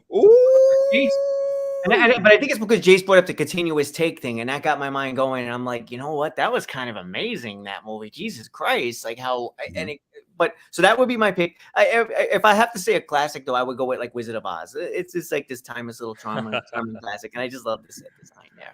But I think 1917 is just like insanely good and amazing. So that would be my pick. I think, to just come up with something quick for right now. For the last. The set design in Wizard of Oz is a classic, but upon watching it, it is very noticeable that it's like taking place in a soundstage. If you're watching on 4K, you're like, oh, I can see the scratches in the sky. Wait a minute. That's a matte painting. Okay, but fair enough. Yeah. There's a lot you can notice with that movie. And not to get into it here, but there's actually a really dark history behind the Wizard of Oz. Like the people behind that project were scumbags. Yeah. There's some bad stories that came out. I've seen a little bit of that too, but yeah. Unfortunately. Dan, you gave an answer to this set design? No, I don't. I was actually thinking 1917 as well. Nice. Yeah. So West Side Story, that was a great pick. I love West Side Story. Yeah, man. But yeah, I'd go with one of those, to be honest. I couldn't think good of choices. Yeah. Drew comes in. Between Terminator Genesis or A Good Day to Die Hard, which do you think is worse? I haven't seen neither of these. Me neither. Yeah, me neither. Okay. Shit, actually, yeah, I don't think I have either. Oh, wait. Is Genesis the one with Christian Bale? No, that's Salvation. Yeah. Shit, yeah, then I have not seen either of these. Genesis is the one I believe. See, the Terminator movies get a little bit fuzzy for me, but I think Genesis is the one where they sort of like return to the first movie and they return to the second movie. I barely saw that one, but like in both of these movies are just kind of. Is that Emilia Clarke in there then? Yep. Yes. Yeah. It's, Yeah, I didn't see that one. an interesting idea to revisit the older movies, but it didn't. Neither of these movies came together for me. Which is the worst? Genesis. I'll go with Genesis. There's your answer, Drew. From the one and only man of movies, Anthony. The old man of movies. D gives his answer for the set design. He says, although The Haunting from 1999 catches a lot of heat, I absolutely love the set design for the house. I was actually sad when I got older and realized it was just a set. Rear Window is also superb. I've got to catch The Haunting. I haven't seen it, but I wonder why you felt disappointed when you found out it was a set. What did you think, D? Like it was all like live happening on TV? Well, like maybe he wanted to go visit the house. Well, maybe he should. Maybe he thought it was like shot on location and like in a real spot. Oh, gotcha. That's what I'm guessing. Well, maybe the house is real though, and they just made a replica. Yeah. Again, I haven't seen it. So I'm talking out of my ass. But Oh, Lisa says Cyrano. Lisa absolutely loves this film. I have Lisa on social media, and she raves about it every second you give her. Yeah. She loves Cyrano. I have to see it too. And it does have really good set design. So another good choice. Oh, I haven't had one. Scream 3, I want to say, when the Hollywood redoes the houses. I don't know, it was weird, but they did a good job redoing the houses. Yeah, that's a pretty because you think about it, and Scream is like the weakest of the franchise, but that's pretty good set design if you think about it. Yeah. I think so too. And I think Paul goes with Alien because he saw it in 4K. Oh yeah. That's a good pick. Yeah, Alien in 4K. Also, what is it? Down and Dirty Backyard Babe 6. That was really good set design. I like it. I want to get down and dirty with you, puppy. Nani? Hey, got like a preview of next week's skit right there. Oh, no spoilers. Okay, sorry. We got a question here from Lisa. She says, "A movie that makes you laugh, regarding how many times you've seen it, regardless of how many times you've seen it. For me, See No Evil, Hear No Evil, and Borat, which is a great one. I love Borat. It cracks me up as well. And the second one is really good. A movie that makes me laugh regardless of how many times I've seen it, Lisa, is my favorite comedy of all time. It's 21 Jump Street. Oh, my goodness. That is hilarious. I love it. Like the part where they're trying to throw up the drugs and they're sticking their fingers in each other's mouths. And they're like, I don't know. Like, I can't throw up. It's just like, penises going inside of grandma's vaginas. Oh. It's hilarious. It's so raunchy, but it's so good. Anthony, what about you? Well, first of all, Lisa has some two awesome picks here. See No Evil, Hear No Evil is a classic of Gene Wilder and Richard Pryor. I love that movie. I saw that in the movies when I was super young. Dude, yeah. My God, for some insane reason too. I even remember that theater experience because everybody, it was an R-rated movie, so it was awesome to just go to an R-rated movie. But everybody was just laughing their asses off and stuff. So that was just such a great time. I would probably like there's so many classics. I mean, I think Dumb and Dumber still holds up for me really well. I'm such a Jim Carrey geek, Cable guy. Anything with Jim Carrey in it, I'm pretty much good with. Borat is also another good one. That when Lisa mentioned that, and Airplane. I'll throw Airplane out there as well. Still makes me laugh almost every time. So a lot of like classic comedies, they still hold up pretty well. Surely you can't be serious. I am serious. Don't call me Shirley. Dan, what about you? So 21 Jump Street's one of my favorite movies. I gotta go with both of them though. They're both almost equal for me. I like 21 Jump Street a little more, but they're both almost equal for me. I love Game Night. I laugh every time. I love Game Night. Pitch Perfect, love Simon. Yeah, those are. I love Airplane as well. Yeah. Nice. Yeah, both of them as well, Dan, are on the same for me. I think they're both just as good. They're both equal to each other. Yeah. What about you, JC Poo? I'd throw two of them out there. As far as which we got some good selection as well. I love 21 and 22 Jump Street, and Airplane is just a classic. But I throw The Hangover out there. I feel like there's just like there are certain moments within that movie that I just. It doesn't matter how many times you could just like kind of replay it. It's probably still going to get me to chuckle. Who is it? I think just the character name is Stu when they're talking about the night before and they mention like, yeah, I think I forgot what happened when we had those shots of Jaeger. And as soon as he says it, he's like, and just that little gag, man. Cause like, if you've ever drank before, you could probably relate to that. And it's just hilarious. But anyway, I know your second one. I know your second one. I would say is Grandma's Boy. Oh no, I didn't know your second one. What did you think it was gonna be? Pineapple Express. Okay. Oh damn, that's probably another fair one to throw in there, to be honest with you. But yeah, I think Grandma's Boy is just like such a classic, amazing stoner movie to me, and I don't think I've ever seen it where it did not make me crack up at a couple different parts. I haven't seen it.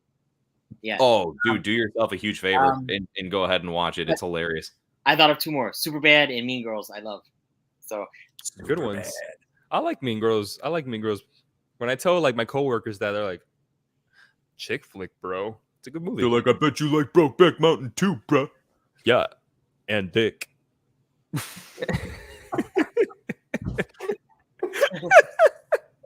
we got another question. It's D. These nuts.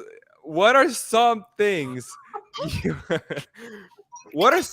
you erroneously believed after watching certain movies when you were younger?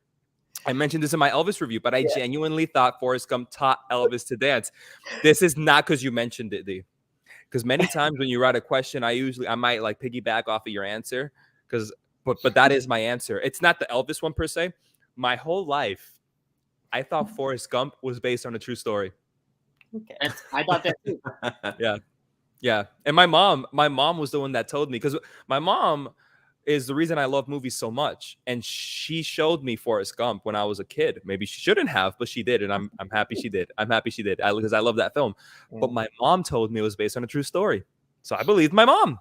And for years, it wasn't until high school that I finally found out it wasn't based on a true story. Damn. Yeah. So that's a big one. Jace.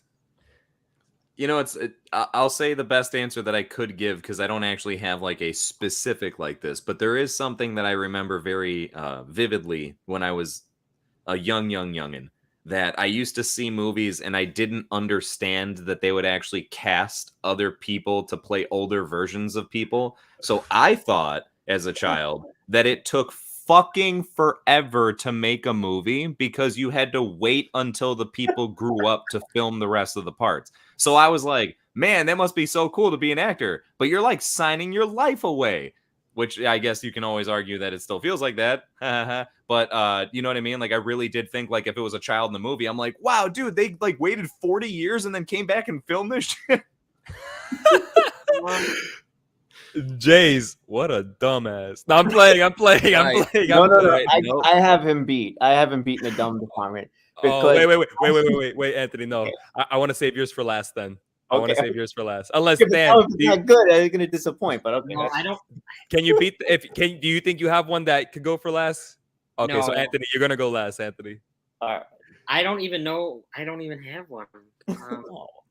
Come on, then. Like the dinosaurs from Jurassic Park, you thought were real, or toys could actually talk when you turn your back away.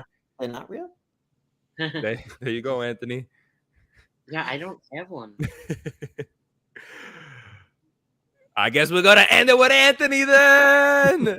All right, so I was watching horror movies probably way too young, and when people died, like in the movie, if it was a Halloween, if it was Jaws, I thought that they really died. No, so like it's like I would just be thinking, oh my god, don't be in a Jaws movie. You're gonna get eaten up by a shark. Don't go into a. So but then I would also think, God, why are people going into these movies and like they know they're gonna get killed and chopped up by Jason or whatever. Like, and it just made me feel bad because I'm imagining like just a pile of dead bodies from these oh movies. my god! I just picture like little kid Anthony like talking to someone, being like, "Why would you sign up for this role? Like, you know you're gonna die," and being like, "But I'm gonna go out like a fucking legend, kid." Yeah, so that made me feel bad. It made me confuse me. It's just a mess. So I think that answers the question. No, Anthony, you're like Jace on steroids. Jace is over here thinking, man, you gotta that's a time commitment. And Anthony here, like, a time commitment. These guys are freaking dying for real. yeah. How much money are their families getting? And what's the deal with airline food? Just combine the two ideas and be like, damn, so they film your whole life and then they film you dying? Like, wow, that's a sacrifice. Hell of a documentary, if I say. It's like, I guess I just thought I was watching snuff film, basically. You know? Oh my god, Anthony, that is amazing. We need to do something with that idea. Please don't. Actually. Oh my god. Let's see here, because I'm getting through all the Marvel comments now. We did all that already. Let's see What while you're is- doing that, if this doesn't mess up your spot. No, I don't think it will. Paul's Oh throwing out his shit! No, I'm favorite just kidding. Paul's throwing out his favorite comedy is Ghostbusters. Which I think Oh, Classic. And it's like, and I feel like we don't always think of that. It doesn't come first to to mind when it comes to comedies. But yeah, there's some genuinely funny stuff in that, especially the first Ghostbusters movie, but even in the second one. yeah. So Yeah. totally agree with that, Paul. I like Ghostbusters too, but it's I don't know. It's not a classic for me. It's built. It's not even. It's okay. I think Ghostbusters 2 is okay. And considering Ghostbusters, I'm curious what Paul has to say about this, but I actually like the 2016 remake. I know you do too, Dan, Yeah, I do. Yep. with the all-female cast. Yeah, I think And that one like really, really leaned into the comedy. Whereas like Afterlife, it was just there was not a lot of comedy at all. But Anthony, how'd you feel about Afterlife? I liked it. I liked it overall. It wasn't a perfect movie, but I guess to be fair, what the hell is? But it was okay. And now we're hearing about a sequel coming, which we knew was going to happen because the movie made money. So I'm looking forward to that sequel a lot more than I am anything from Marvel. But let's not go. Let's not. We're done with Instigating. we're done Are with- we done though? Guys, we have a question from Drew. Are we ready? Yeah. I'm an old timey gold derby racer. Oh God. Between Logan and Spider-Man No Way Home, which movie do you like more? Great question. Wow. Because both movies were in my top 10 for their respective year, believe it or not. I think they were my top 5 for their respective year. Wow. My simplest answer would just be Logan is undoubtedly, like, if you look at them as singular individual projects, Logan is a better movie, I that's feel. what I was gonna say, Jace. Yeah. And then if you look at things as a whole, like taking into consideration what led up to that and how it is a big culminative, what's the word? Culminative, right? Is that the word? Culmination. It's a big culmination of things. Culmination. No Way Home, I think, more superiorly beats that out. Like how it brings so much together over generations, I think is very hard to top. So that's like the best answer I could give. So as an individual project, Logan takes the cake, I think. But as a uniquely pieced together over time collaborative thing, No Way Home is insanely more superior. I love you. Yeah. Jace, that's fine. That's yeah, same Dan. Same here, Dan. That's my answer too. That you love him? Is your Yes, Anthony. God, I don't know that I can really answer this one. I guess I lean toward Logan, but I'm completely with Jason on the logic. I mean, I feel like in the case of Spider-Man is a more fun watch for whatever that's worth. At least to me. I don't know. I guess I would probably still. I think I would maybe tip toward Logan, but just by like a hair, you know. Anthony, did you see the original Japanese Spider-Man in the theaters? I did actually, and it was sad because of so much death, so much death. Did you believe he? Oh man! Oh, that's another good one though. I was joking, but that's another good one of these thing. When I was a kid, I thought if you get bit by a spider, you get spider powers. See, but I was scared enough. I was too scared to get bit by a spider, so I never did it. A lot of times we get a lot of awesome questions here, and then sometimes like later that day or like a few days later, I'm like, "Fuck, why didn't I answer that way?" You know. So. You should go live when that happens, Anthony. just doing it real quick for like a 5-minute live stream. We just go like, "I got it. I got the answer."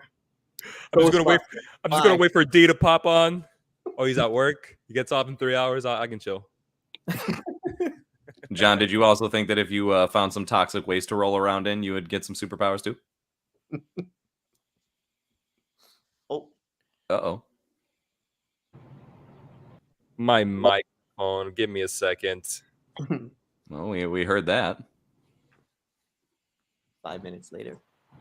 5 minutes later. Oh, fuck. We're missing our cue here, guys. 1 pair of pants later.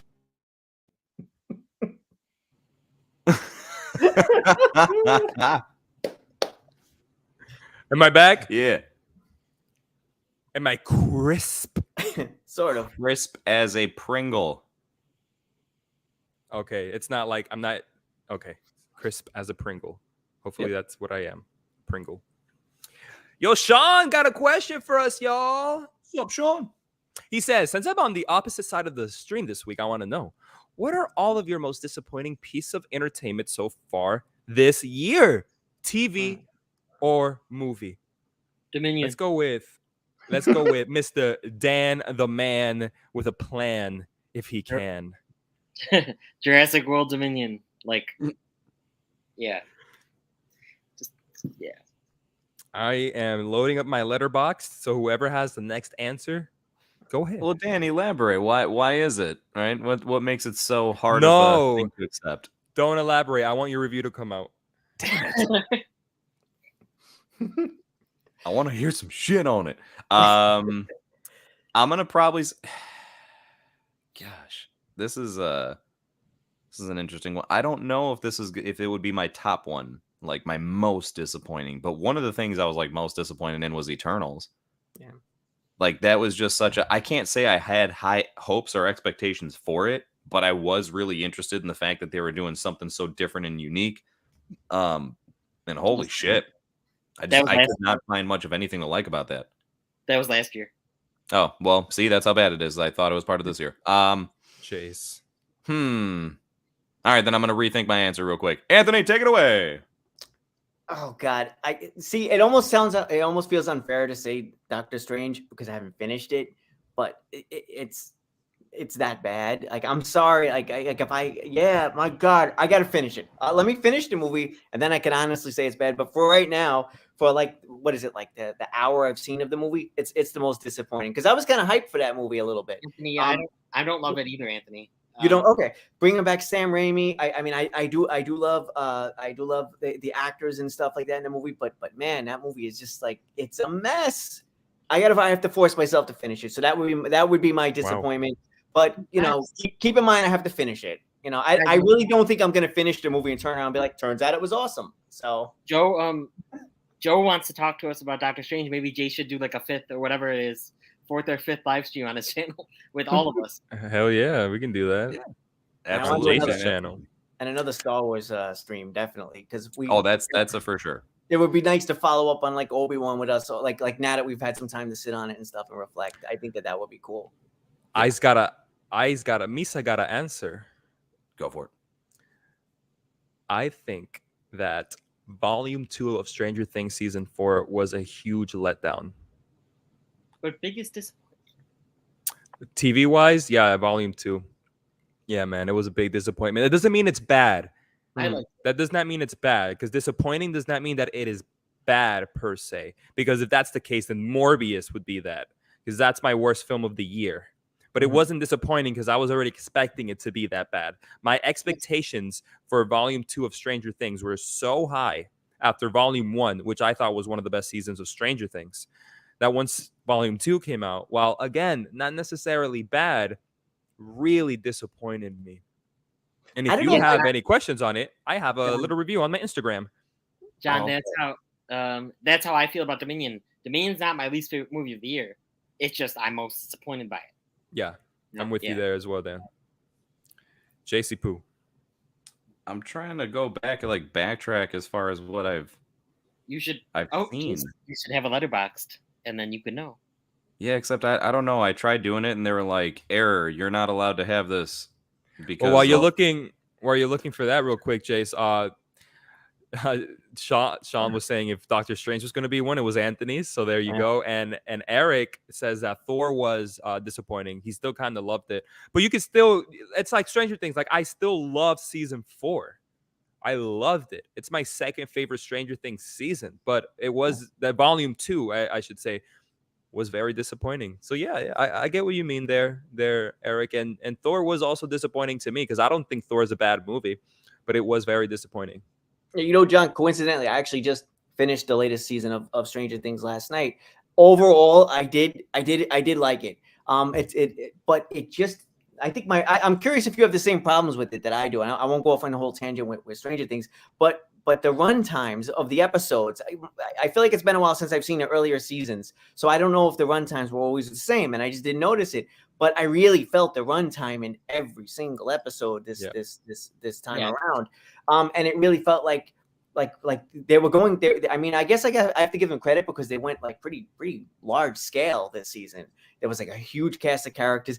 I think I was just a bit overwhelmed by all of it. It felt like a bit much, and I feel like in writing, maybe there could have been some streamlining here and there. Overall, I did enjoy the show. But that was my take on it. Did you have similar problems with it? Was like runtime issues or runtime issue? Yeah, runtime issues was a really big con for me when it comes to Volume 2. I think that the first episode of Volume 2 was unnecessary. It was all just a big setup episode, and when it wasn't dragging, it was just these long expositional points that could have been shortened down and put into another episode to maybe help another episode's pace move along. But instead, it was its own episode. I didn't like that. And then the last episode being 2.5 hours long, way too long. I agree with you with that one as well. And I just had a lot more issues with the way they decided to take the story by the end. That I felt the first volume set up a big antagonist that was going to give us huge stakes, and by the end I felt like we were just in the beginning. Like, thanks, I just wasted 8 hours of my life or more, because the last one was 2.5 hours. So 10 plus hours of my life to end up where we were. So I'm going into season 5 no longer like, oh my goodness, what's gonna happen? Nothing, because Stranger Things apparently is too safe now. That's what I thought. Yeah. Okay. I got a better answer now that I had some time to look. Say it, puppy. The Fantastic Beasts movie, the newest one, The Secrets of Dumbledore. Nice. And it's not even because like I had a huge anticipation for it, but I just really thought that there was going to be maybe a better turnaround from what the shit show of the last one was. And man, I felt that to be such a mess of a fucking movie. It's not even funny. And you talk about like ending off right where you started. There's very few things. Like by the end of it, you could argue that there are a couple things where it's like, okay, well, this happened and that's not how it started. But it felt like you just went in two big circles. That movie was walking in two big circles just to leave you just about where you left off, like where everything kicked off. And it was like, okay, like, what's this? This is supposed to be a thing. I guess I saw this, sure, but I don't know what to take away from it. Like, I forgot so much of that movie, unfortunately, the moment I went away, and it's because they didn't do a good job of trying to make anything memorable. Dude, especially when you think about how good the Harry Potter franchise is, and even myself, I think the first Fantastic Beasts is a great film. Yeah, agreed. I really like the first one. Second one, I think it's pretty agreed across the board, is like a bit of a shit show. But yeah, so this one was hoping like, all right, maybe like a good in between, maybe not quite as good as the first, but not as bad as the second. And I guess maybe you could kind of argue that, but I don't know. It's almost hilarious. Like, it's like they wrote a movie and they're like, great, but we're going to need another like hour, maybe hour 15 of screen time. And it's like, why didn't you tell me that? Well, yeah. And it's like, I just feel like their compromise was just to say like, well, what if I just had them do what they do in the later half, but like repeat it for the first half, right? Perfect. And then just Green have light. them do it. Yup, fucking done, right? Work smarter, not harder. Is that a fart? That was my couch. Yeah, that was my It's couch. only moving in that certain direction too. Wow, you can move your farts in different directions. Nice, Jace. Bro, yeah, can you fart on command like this? Heck yeah, man. Yeah. Have you ever seen that episode of Family Guy when he goes to the stall next to him and they start farting together and make music? Yes. Is it him and Michael Moore? I think it's him and Michael Moore, right? Yes, and they start making music together in the stall. That's gonna be us in Orlando. Guys, Paul's answer here for most disappointing of the year is Black Phone. Oh. Yeah, he says, so far it just deflated me as a horror movie, but this is coming from the guy who didn't like Malignant upon first viewing. I didn't like Malignant upon first viewing. He loves Malignant, but he loves Malignant now. Yeah, he loves Malignant now, yeah. Paul, I saw that you weren't too big on the Black Phone. I'll be honest, I'm right in the middle between you and people that I just loved it as a horror movie.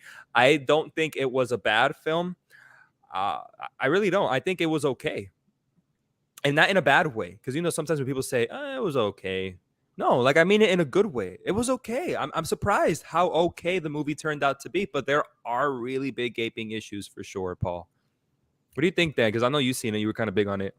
Yeah, I and loved it. Shawn's kind of talking here about how he had fun with it as well. Go ahead, Dan. Yeah, I loved it. Actually, if this wasn't happening, that was going to be my third movie today to rewatch in theaters. Because I saw Dominion and Thor again.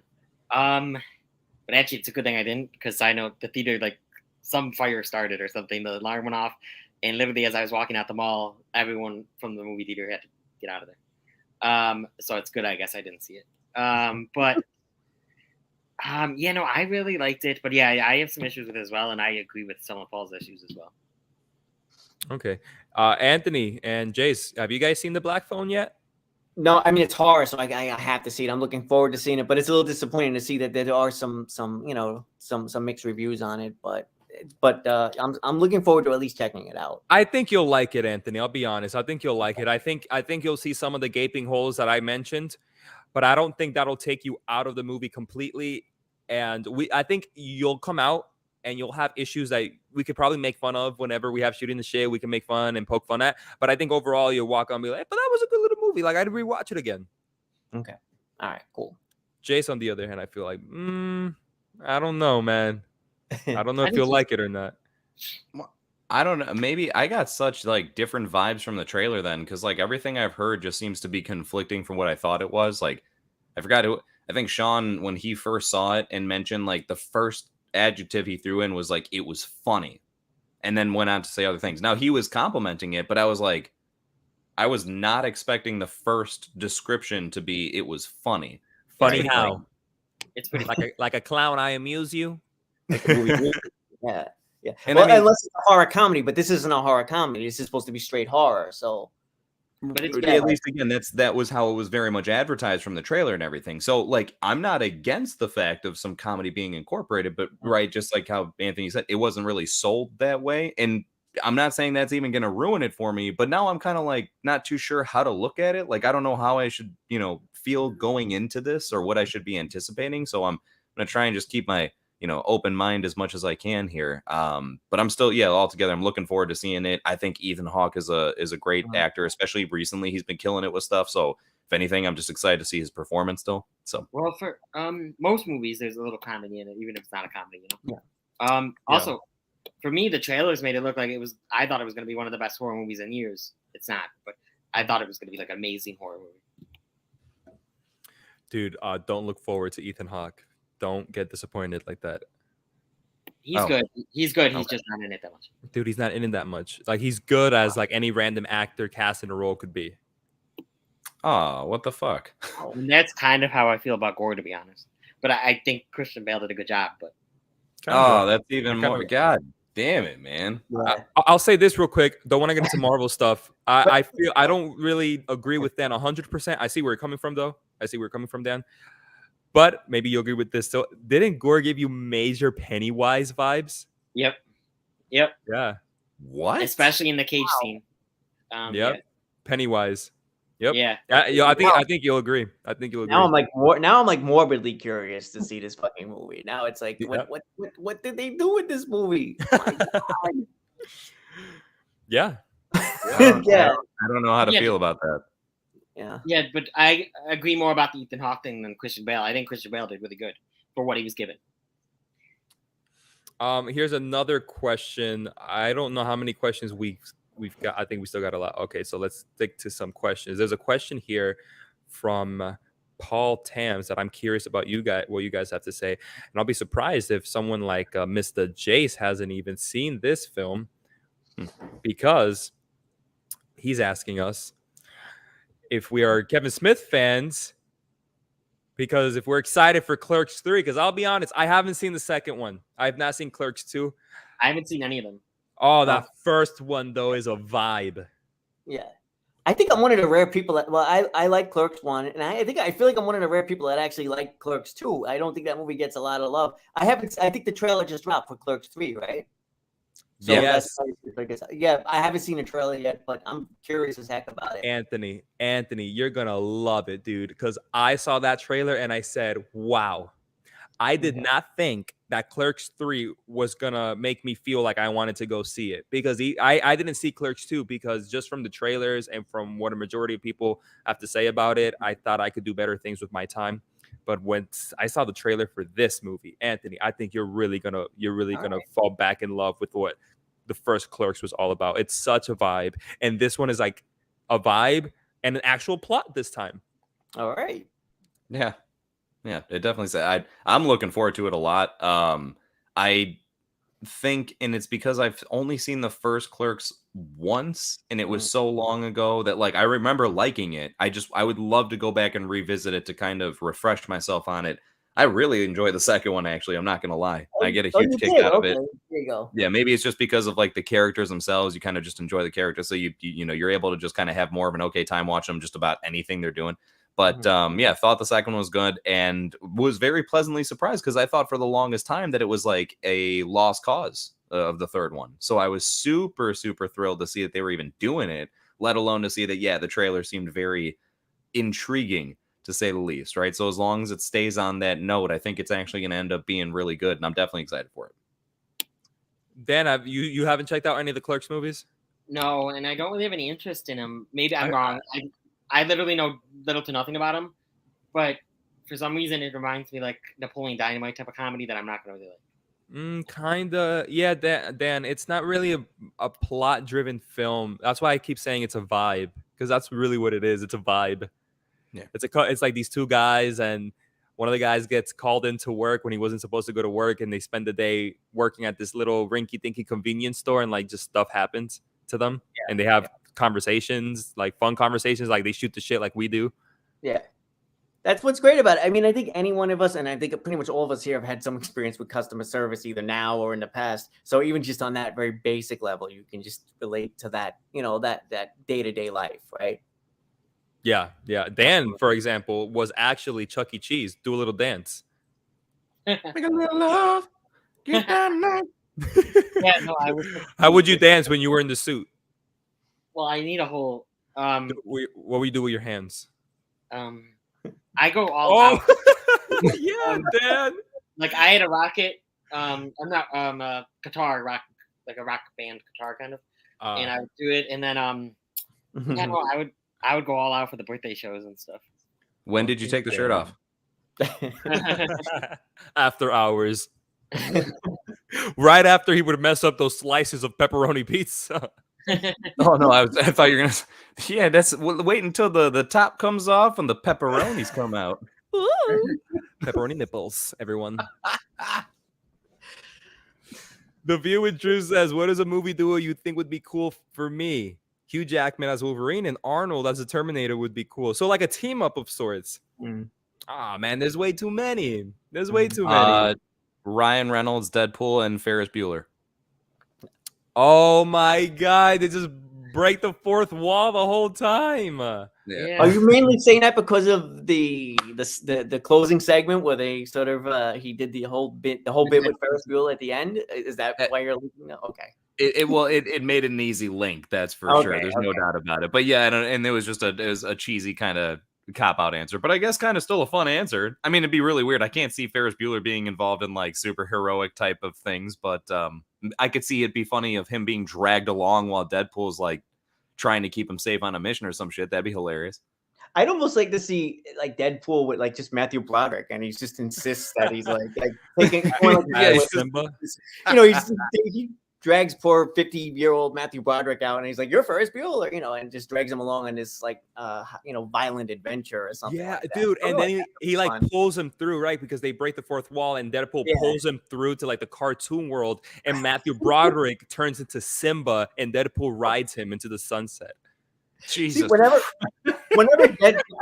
Deadpool comes up, we just go off the rails because Deadpool is such an awesome property, and you can do so much with it. I don't even think they've scratched the surface of what they could do with Deadpool. Oh no, absolutely not. Yeah, I'm surprised the first movie is as serious as it is. So Dan, do you have an answer for this? Because I'll be honest, Drew, No clue. Jace and Air Bud. Yes. I want to see them sniff each other's butt. Oh, geez. You wouldn't be able to tell us apart. Yeah. Yeah, but just to see that. I would love to. I'd also love to see a crossover of all of Samuel L. Jackson's characters ever in one movie. Oh, and it's synonymously like, right? They all say motherfucker. Yep. Oh yeah, it could be like dude. Unbearable Weight, but he's actually Or yeah, he can like, and I want to see the cat character from Paws of Fury, The Legend of Hank. He goes, mother, father, cock a spaniel. Yeah. Oh, Anthony, don't worry. maybe You're gonna take your kids to see it soon. Absolutely. maybe one last one I could throw in is it'd be really fun to see the duo from Superbad meet the duo from Pineapple Express. Nice. Or the duo from Superman meet the duo from Booksmart. Because it's Damn, I was gonna say that, bro. Nice, I like it. Well, Yeah. I'm gonna look for another question. Dan, maybe you can answer Eric's real quick. He's asking if you ended up seeing Thor again. Yes, I ended up seeing Thor again. I'm pretty much the same on it. I don't know. It's okay. It's It's fine. Another Drew question here. He says, would it be a good idea? Oh. Uh-oh. The microphone go out? Yeah, StreamYard tells me, so give me a second. Well, let's see. In the meantime, would it be a good idea or bad if Marvel did a sitcom series like WandaVision, but instead of old sitcoms from the 60s, they based it off Drake and Josh? Well, but do you mean where like how WandaVision was almost like a light parody of those series? You know what I mean? Because if that's the case, then I guess sure to some extent. It kind of depends. But I guess it means like it is a sitcom, so there's no meta, there's no breaking the fourth wall. Oh, it is a sitcom. Yeah. That's what I'm guessing you meant. But I don't know. That's cool. I never thought that I'd meet somebody, but I found a way. Drake and Josh. Drake and Josh, ladies and gentlemen. Anthony, come on, you don't know that? No, I don't. I love it. Yeah, I would be for it, but I don't know if it's an MCU thing. I think Marvel could do it in general. Yeah. So my thing is, yes, I would be for it, but like we just talked about, the Marvel stuff's just been okay. I don't want them to just keep doing more. Mm. Yeah. What is this? Another Drew. Is this a question? And the two main characters are Wolverine and Spider-Man. Oh, because Wolverine and Spider-Man are similar to Drake and Josh. Wow. Josh What is going on? Well, I mean, is that supposed to be like a meta comment? Because Josh has voiced Spider-Man in a lot of animated projects. Drake has. Oh, yeah, Drake has. I'm sorry. Then I'm mixing it up. Oh, gosh, then that's even more weird. No, yeah, that's... Then did you mean to flip it? No, well, I guess Drake... Yeah, Drake's like the popular kid, and then Josh is like kind of the... I don't know, but still.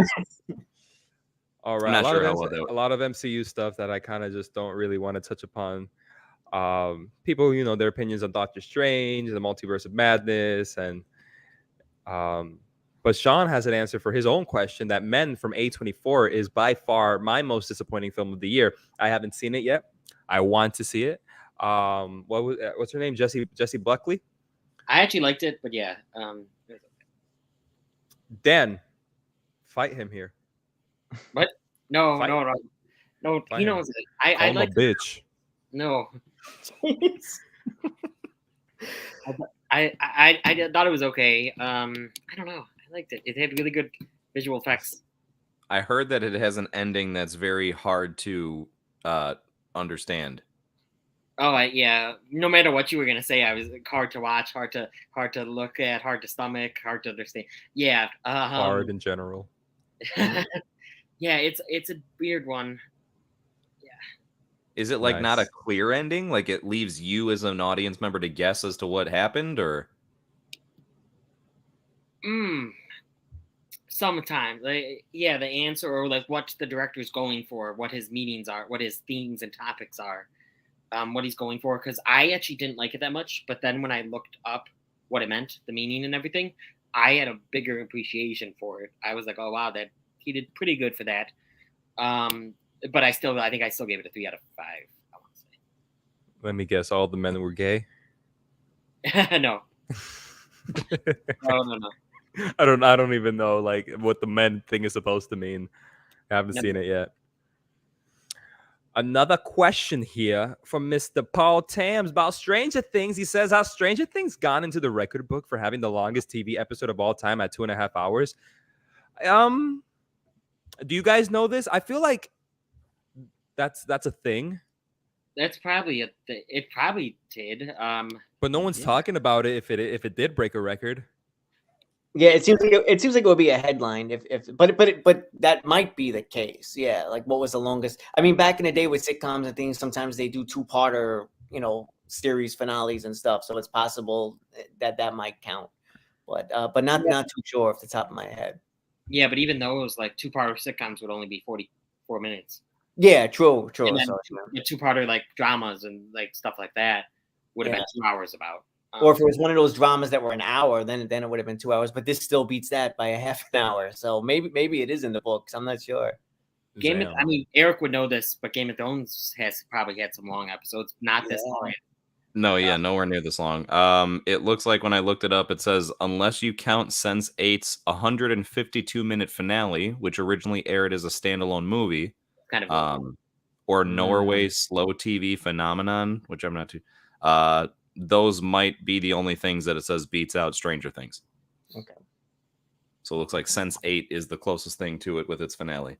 And it seems like those ones you just mentioned are like straight, like they were in the theater, they were considered films, not actual episodes. Yeah. Well, at least the Sense8, it says it originally aired as a standalone movie. Yeah, I knew it was a movie. Looking on HBO had a movie too, but that was a movie. Yeah, I don't know. Probably it's one of them.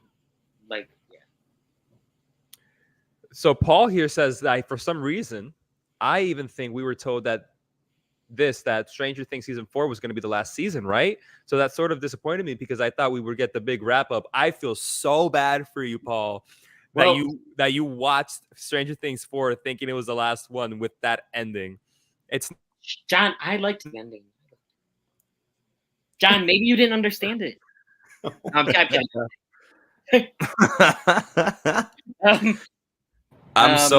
I'm so mad that I haven't seen the ending yet because I'm dying to know what this big controversial thing is. I can't imagine based on everything that's happened that it resets itself so much. You'll see what John means. Like, I understand what John means. Does 11 lose her fucking powers again? No. All right. No, I didn't expect you to fully answer anyway, but sorry. Yeah. But no. That's okay. With what Paul was saying, there was a time when there was a top line. I think it was a rumor where they said that season 4 is the last season. I remember, but that was years ago. I could have sworn that was the case for the 3rd season. Yeah, I don't know why. Maybe it's like I'm remembering things wrong, but I could have sworn that was the case for the 3rd season when I saw this comment from Paul.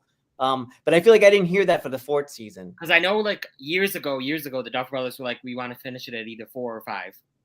Okay, all right, maybe that's what we're thinking of. Yeah, but now it's official. It's 5. Yeah.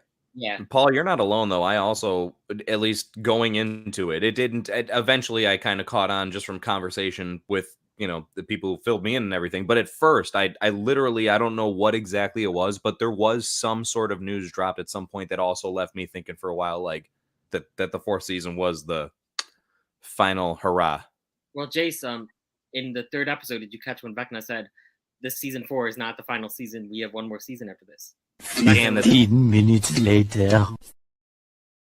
No, that's a good point. No, John, the one that we should have done for that was like, oh, didn't you see the part where Vecna said, like, you're going to see me back in season 5?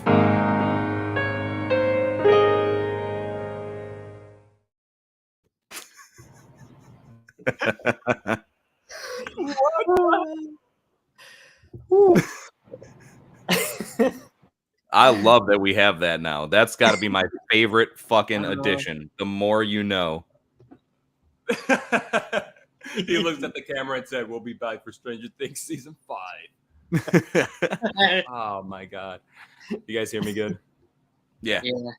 No, we hear you well. Actually, I don't know if that's the right.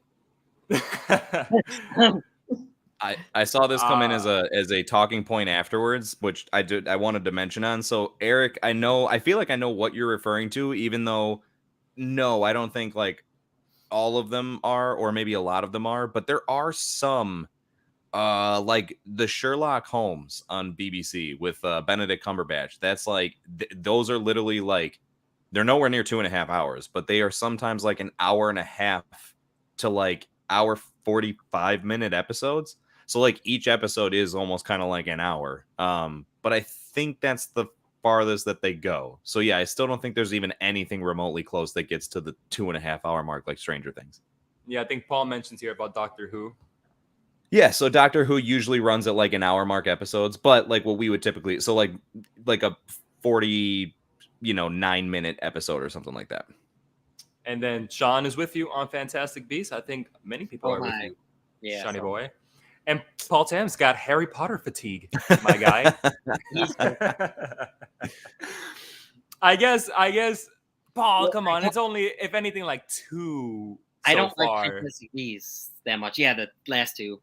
But yeah. Plus, technically, man, not Harry Potter. It's Wizarding World. But yeah.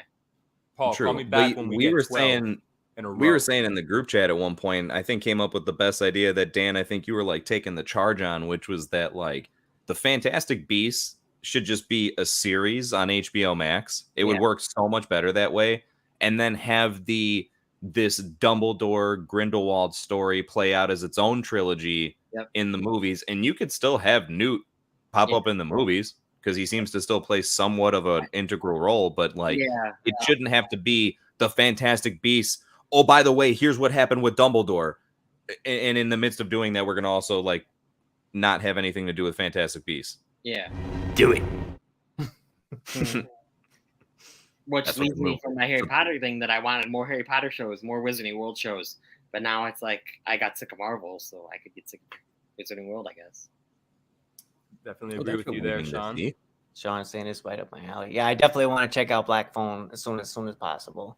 A question I want to ask you guys, because you see, Paul says that he enjoys the book experience over the movie experience with Harry Potter. I've never read any of the Harry Potter books. I've always heard that they're very good. I heard they're very good, and they add more to the lore, and some are a little different. But I love those movies, man. They're amazing. I love both. I love both of them.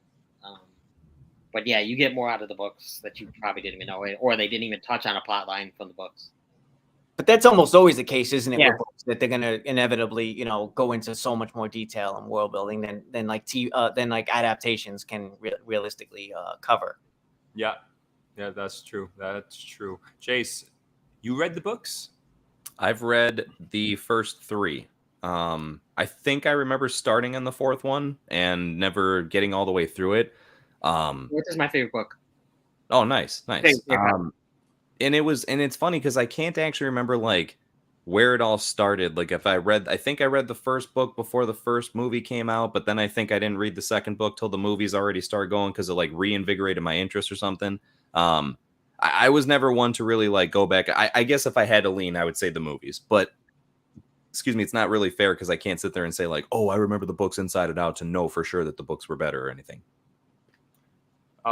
Eric wants to know why you late on Thor, my guy.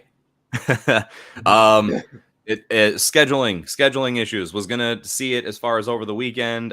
Still making an effort to definitely see it soon. That's for sure. Because no matter mixed reviews that seem to be coming through, I'm not gonna let that necessarily like completely alter my opinion. I still want to just kind of go into it with my own clean slate and fresh mind there. But definitely soon. I'm hoping within the next few days because I'd really like to start talking more about it. Plus, there's a few things that I've had to avoid, like seeing like.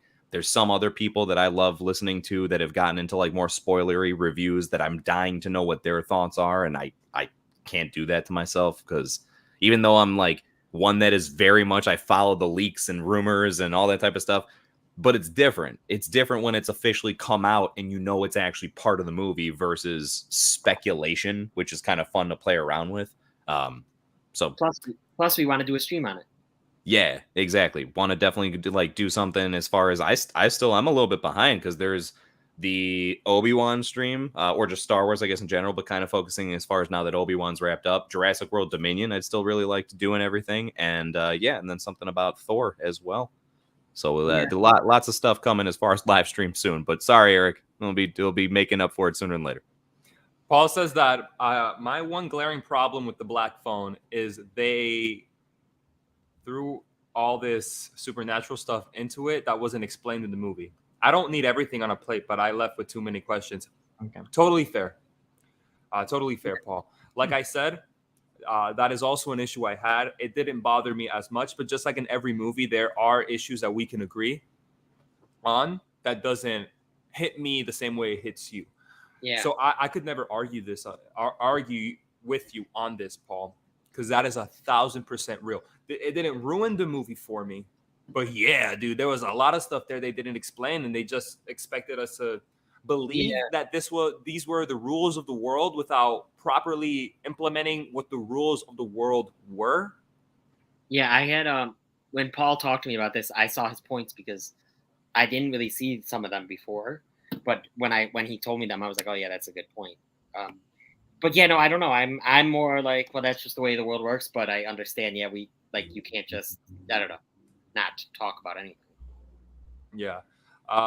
Going into a little bit of Clerks 3 talk, Shawn is really excited about it. He even says he likes how I use the word vibe because that's what he thought after watching it. Yeah, man.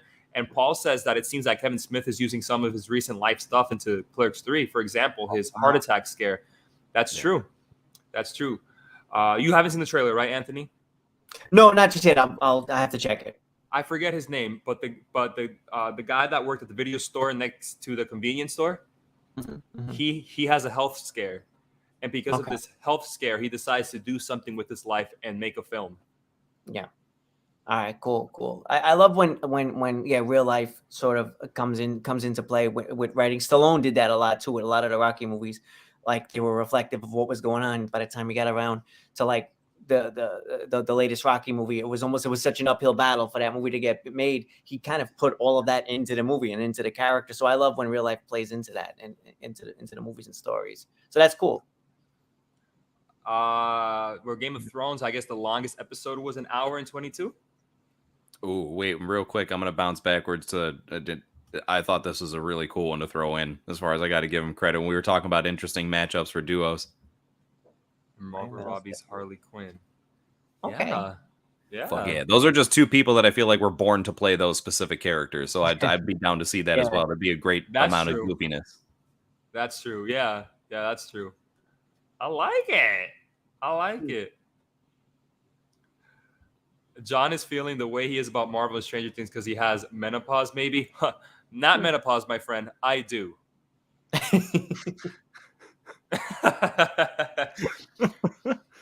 Sure. Nah, man, it's just with Stranger Things, it's just those last 2 episodes, man, because again, season 4 was a banger. Banger. Drew, which Linkin Park song from the first 3 Transformers movies do you like more? What I've Done, New Divide, and Iridescent? What I've Done. I'm going to say What I've Done, I guess, but I haven't really heard them. I don't think I didn't finish part 2 anyway. But yeah. God, I was a fan of Linkin Park back in the day, but neither of these songs, I feel like I can't hum either of these songs. Right? Yeah, I'm not either. Yeah, but I like What I've Done. Yeah, that's a good one. I like that one. Yeah. No, Linkin Park, I just, as a side note from like their songs from the movies or the movies in general, I've always been a fan of Linkin Park. R.I.P. Chester. For real. Transformers is 15th anniversary. Like it's at the theaters now. I was gonna say that, Dan. I was looking for movie tickets this morning, and yeah, Transformers had a showing for their 15th anniversary. That was almost gonna be my 3rd movie if it wasn't the Black Phone. But yeah. Paul talking here about Stranger Things still. I'll die a happy man once we finally get the answer to what the hell the Upside Down actually is.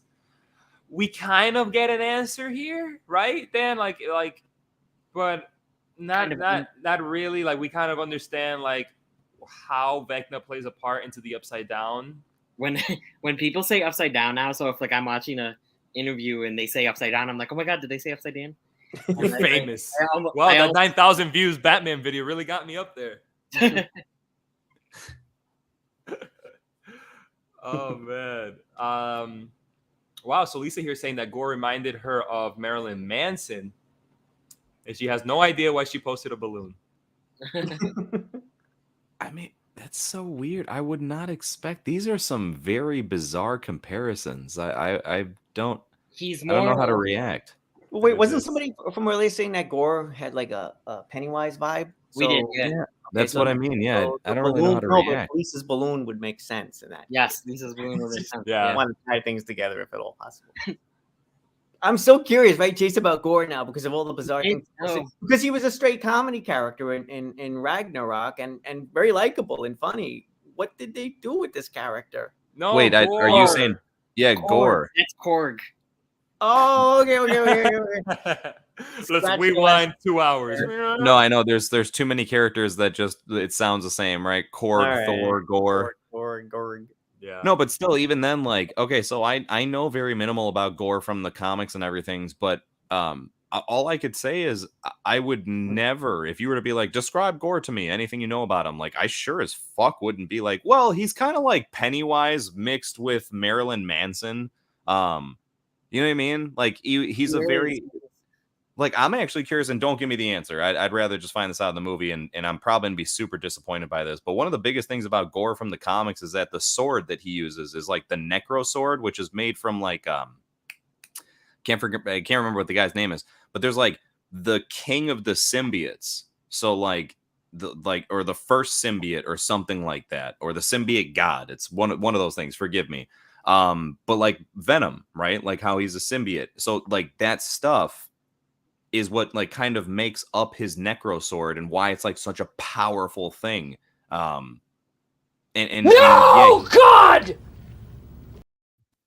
I'm guessing that means that no, it has nothing to do with it or something. I'm not too sure. Yeah. Anyway, that would be disappointing in itself. But like because of that, it has deeper, darker ties that I guess I can kind of understand the influence here. But like again, I would have never expected to be like that kind of. Like that. Again, I would never be like, yeah, I picture he'd be like Pennywise in real life. Like, no, I picture he'd be like some scary, menacing, like you'd be like scared to talk to him type of. Yeah, but I think that's kind of what we mean with Pennywise. You would have talked to Pennywise, Jace? No, but I guess it's more so like not. How do you mean it? Like, I guess maybe I need some elaboration. Like, what in what essence does he seem similar to Pennywise? I'd say. I'm forgive me if this sounds a bit vague, but in mannerisms. Okay. Like I don't know if like why because I can see that as a good or a bad thing. Like I like how Pennywise kind of like let's like maybe it'd be better like let's say like maybe a little jokery. Okay, so he's like threatening, teasing children, you know, like he'll laugh and like tell stories and. It's not just like this. It's not Malekith. Remember, Malekith was very serious. Yeah. He can be serious, but he's very like yellow eyes, teeth out, smiling. It's like, oh, you kids want to hear a story? I'll tell you a story. And that's kind of how he is. Okay. All right. Yeah. I'll reserve judgment because I'm excited that Christian Bale, is playing that, and I've heard nothing but good things about his performance for the most part. So, his performance is good. I just wish we got more of it. Yeah. Can we agree here, Dan? I think the cold opening of Thor: Love and Thunder is like one of the best cold openings in a while. Yeah. Yeah. It's really good. Yeah. I don't know why I didn't mention that when we talked about Marvel, but that cold opening is whoa. Yeah. Wow. But that's like one of the examples. There's some good stuff in things, and the rest is I love the black and white scene that you see part of in the trailer as well. But yeah. Yeah, it's fun. It's fun. Does it make sense that it's in black and white, or is it just like randomly go to black? Yeah.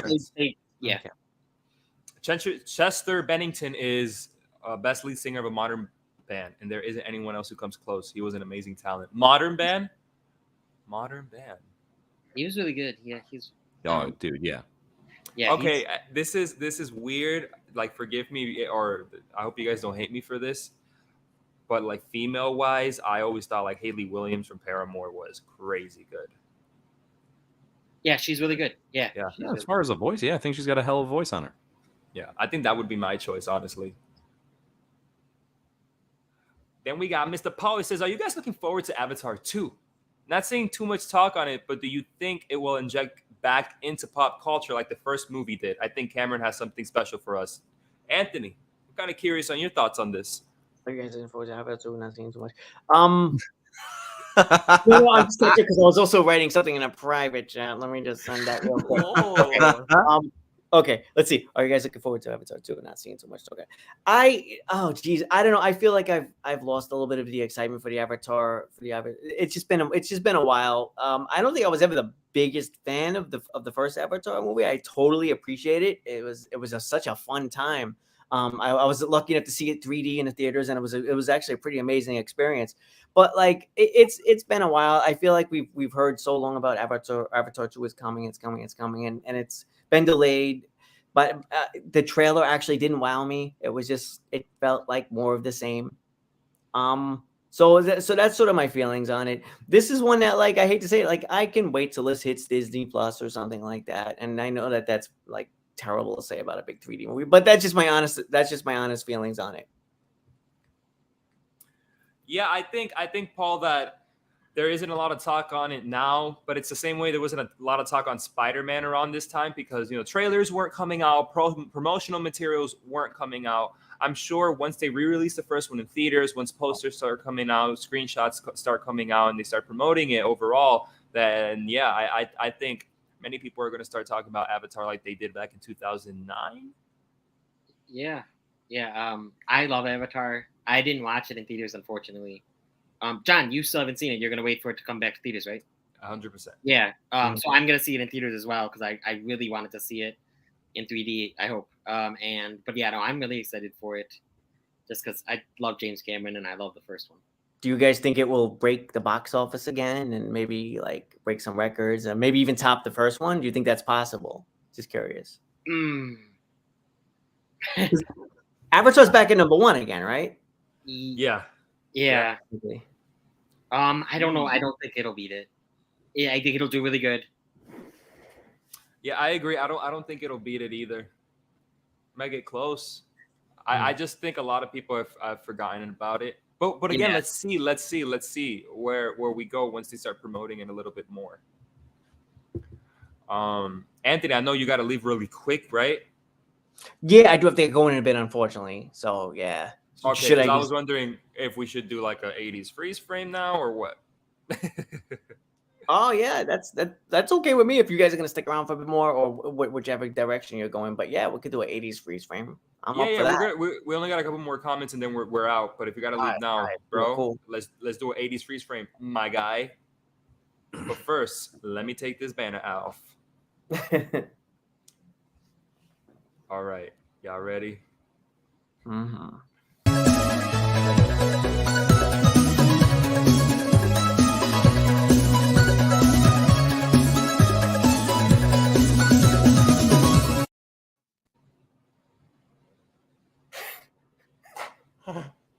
Oh. John, I was about to lose my shit as soon as I noticed what you were doing, bro. I was laughing at myself. Anthony, you're heading out? I'm headed up, but guys, thank you so much, and thank you to everybody in the chat.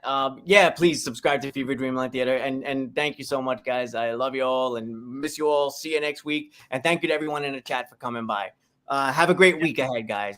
All right. Yes, you too. Bye. See you later, Anthony. Bye. Bye.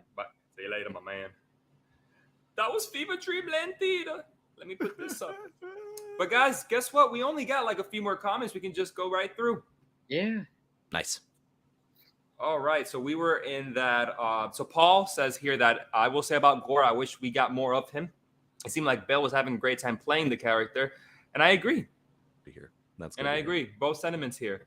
And Jace, Like I said, you wouldn't be scared to talk to Pennywise?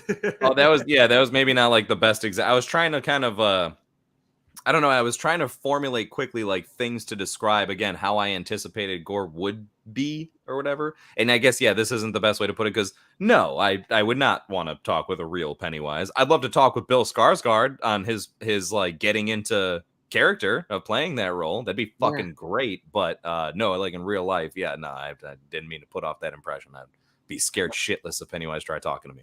I'd like to do more than talk to Bill Skarsgård. No, I'm joking. Lisa says that she cannot wait for Avatar 2. It's gonna make her pine for Pandora and Animal Kingdom. Too. Well, me too, Lisa. Well, guys, Cinema Squad may be coming to Orlando, but we'll save that for another day. What? Paul says or asks us, would like to get our thoughts on Michael Giacchino's music for the Batman. Has had one of the most memorable scores in a long time, but I feel like most of his other stuff just doesn't stick with me. And I also agree with you there, Paul. The Batman score, I believe, is still the best score of the year for any film. And I also don't think any of his other scores stick with me, though I do think he did the score for The Incredibles, and that's a really good one. Yeah. Okay. So I loved the Batman score. Like that's like you said, one of my favorite. It is my favorite score of the year. It's such a good score. I didn't even know he did Thor: Love and Thunder. Oh, I did know that. Never mind. He did Lightyear, Jurassic World Dominion, Spider-Man: No Way Home. Yeah, none of the other ones really. I think he's a really good composer, but most of that is as a Batman. Yeah, none of the other ones stand out as much as the Batman one, though. That's for sure. Like that's just on a whole nother level. That it reminds me so much of like when that used to be a big thing for movies.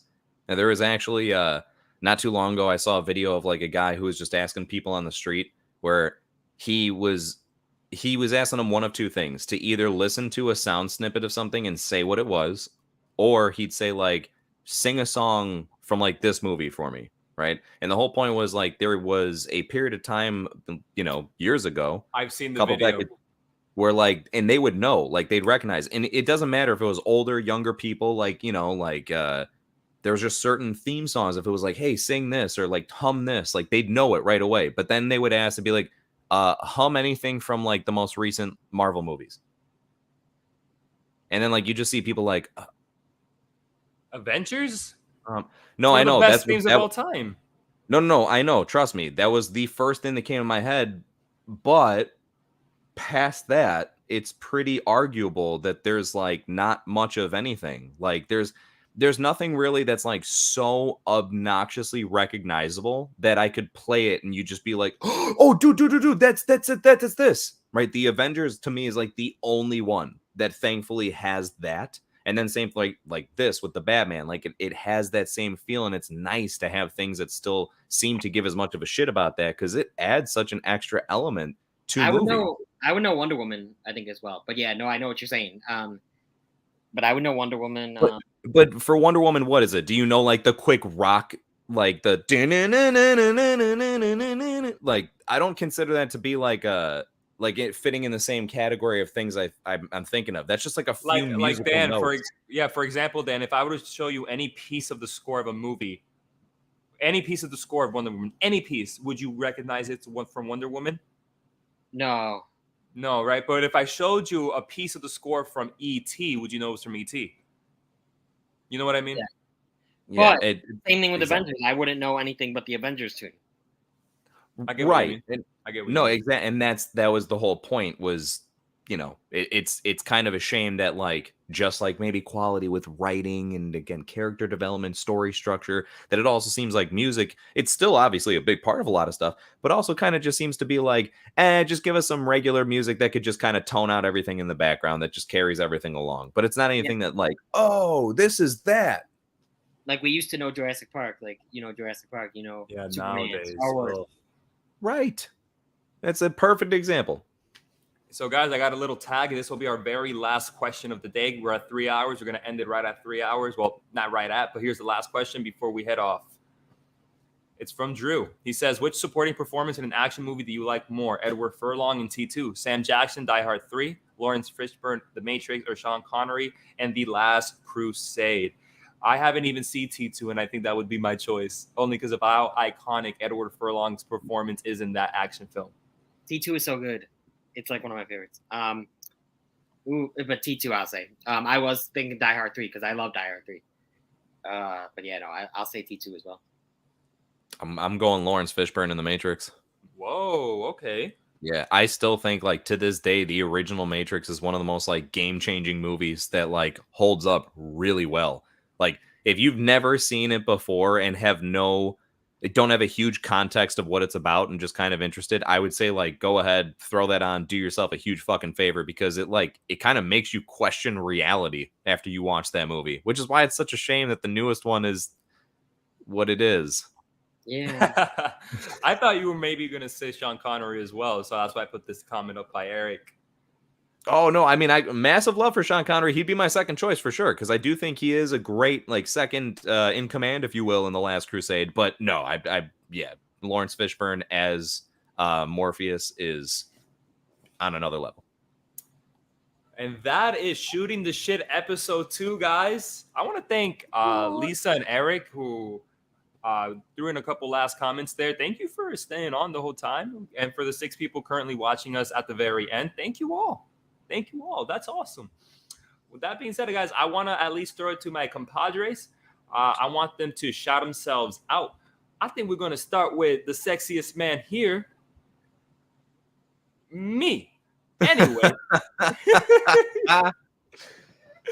Yeah, no, I'm talking about Dan. Dan, I'm going to try something different. Let me see. I'm going to try this. Ooh, something different. Nice. Nice. Hey, I'm Dan from the Upside Down, and this is Disney Channel. No. And you're watching Disney Channel. No. But no, I haven't done anything in a while. I mean, I still have Jurassic World Dominion I'm working on. I guess I'm putting more love and care in the review than they did the movie, but but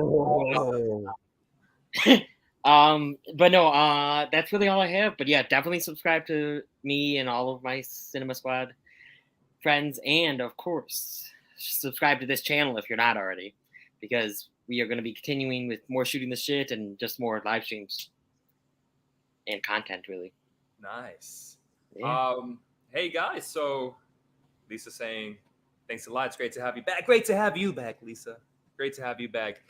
Eric's going to Westworld. And then Paul here saying, great stream. Been good catching up with you all. I need to take my ass out to bed. Hey, Paul, thank you so much for being here for the last 3 hours, dude. Your input here has been much appreciated. And man, we can't wait for Thursday Night Heat whenever that's coming back. So, hey, let us know, man. Let us know. We'd love to be on. Anyway, let's go now to Mr. Burja Rocar. What? Oh my goodness, the spotlight. Ooh, it's so nice. What's going on, everybody? Appreciate you being here as always. Can never state that enough. Thank you, especially for if you've been through the long haul of this, right? If you're listening to this, clearly you made it to the end. So appreciate the hell out of you. As far as the channel, a little bit of repetition here because it's the same thing I would say as an update as I had last week, but a variety of things coming to the table here. Got some more live streams on that channel. So if you like this group talking together and you want to hear a good chunk of us still talking together about other things in particular, like real specific subjects, right? Instead of only trying to fit in a half hour of Marvel stuff, you want to just hear all of us go all out on Marvel, and pop on over to the channel. It'd be greatly appreciated. You'll be able to check us out there. More skits coming.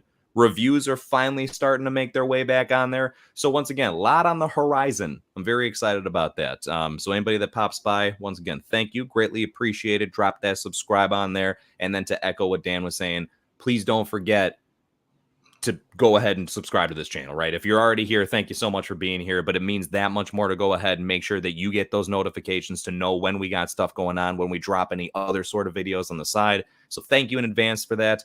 Appreciate you all and looking forward to seeing everybody next week. Couldn't have said it better myself, Jace. Hey, what's up, everybody? My name is Jonathan. I am a man of movies. I have not been on YouTube for a while now. I'm going to keep repeating this every week. I'm a dad now. I'm a dad now. I couldn't even do a damn skit today. Think I can do a video? You really think I can do a video? I probably could if I tried hard enough. Anyway. But I am just prioritizing my personal life, so that's why I'm not really on YouTube a lot. But I do have a back catalog there if you guys want to check it out.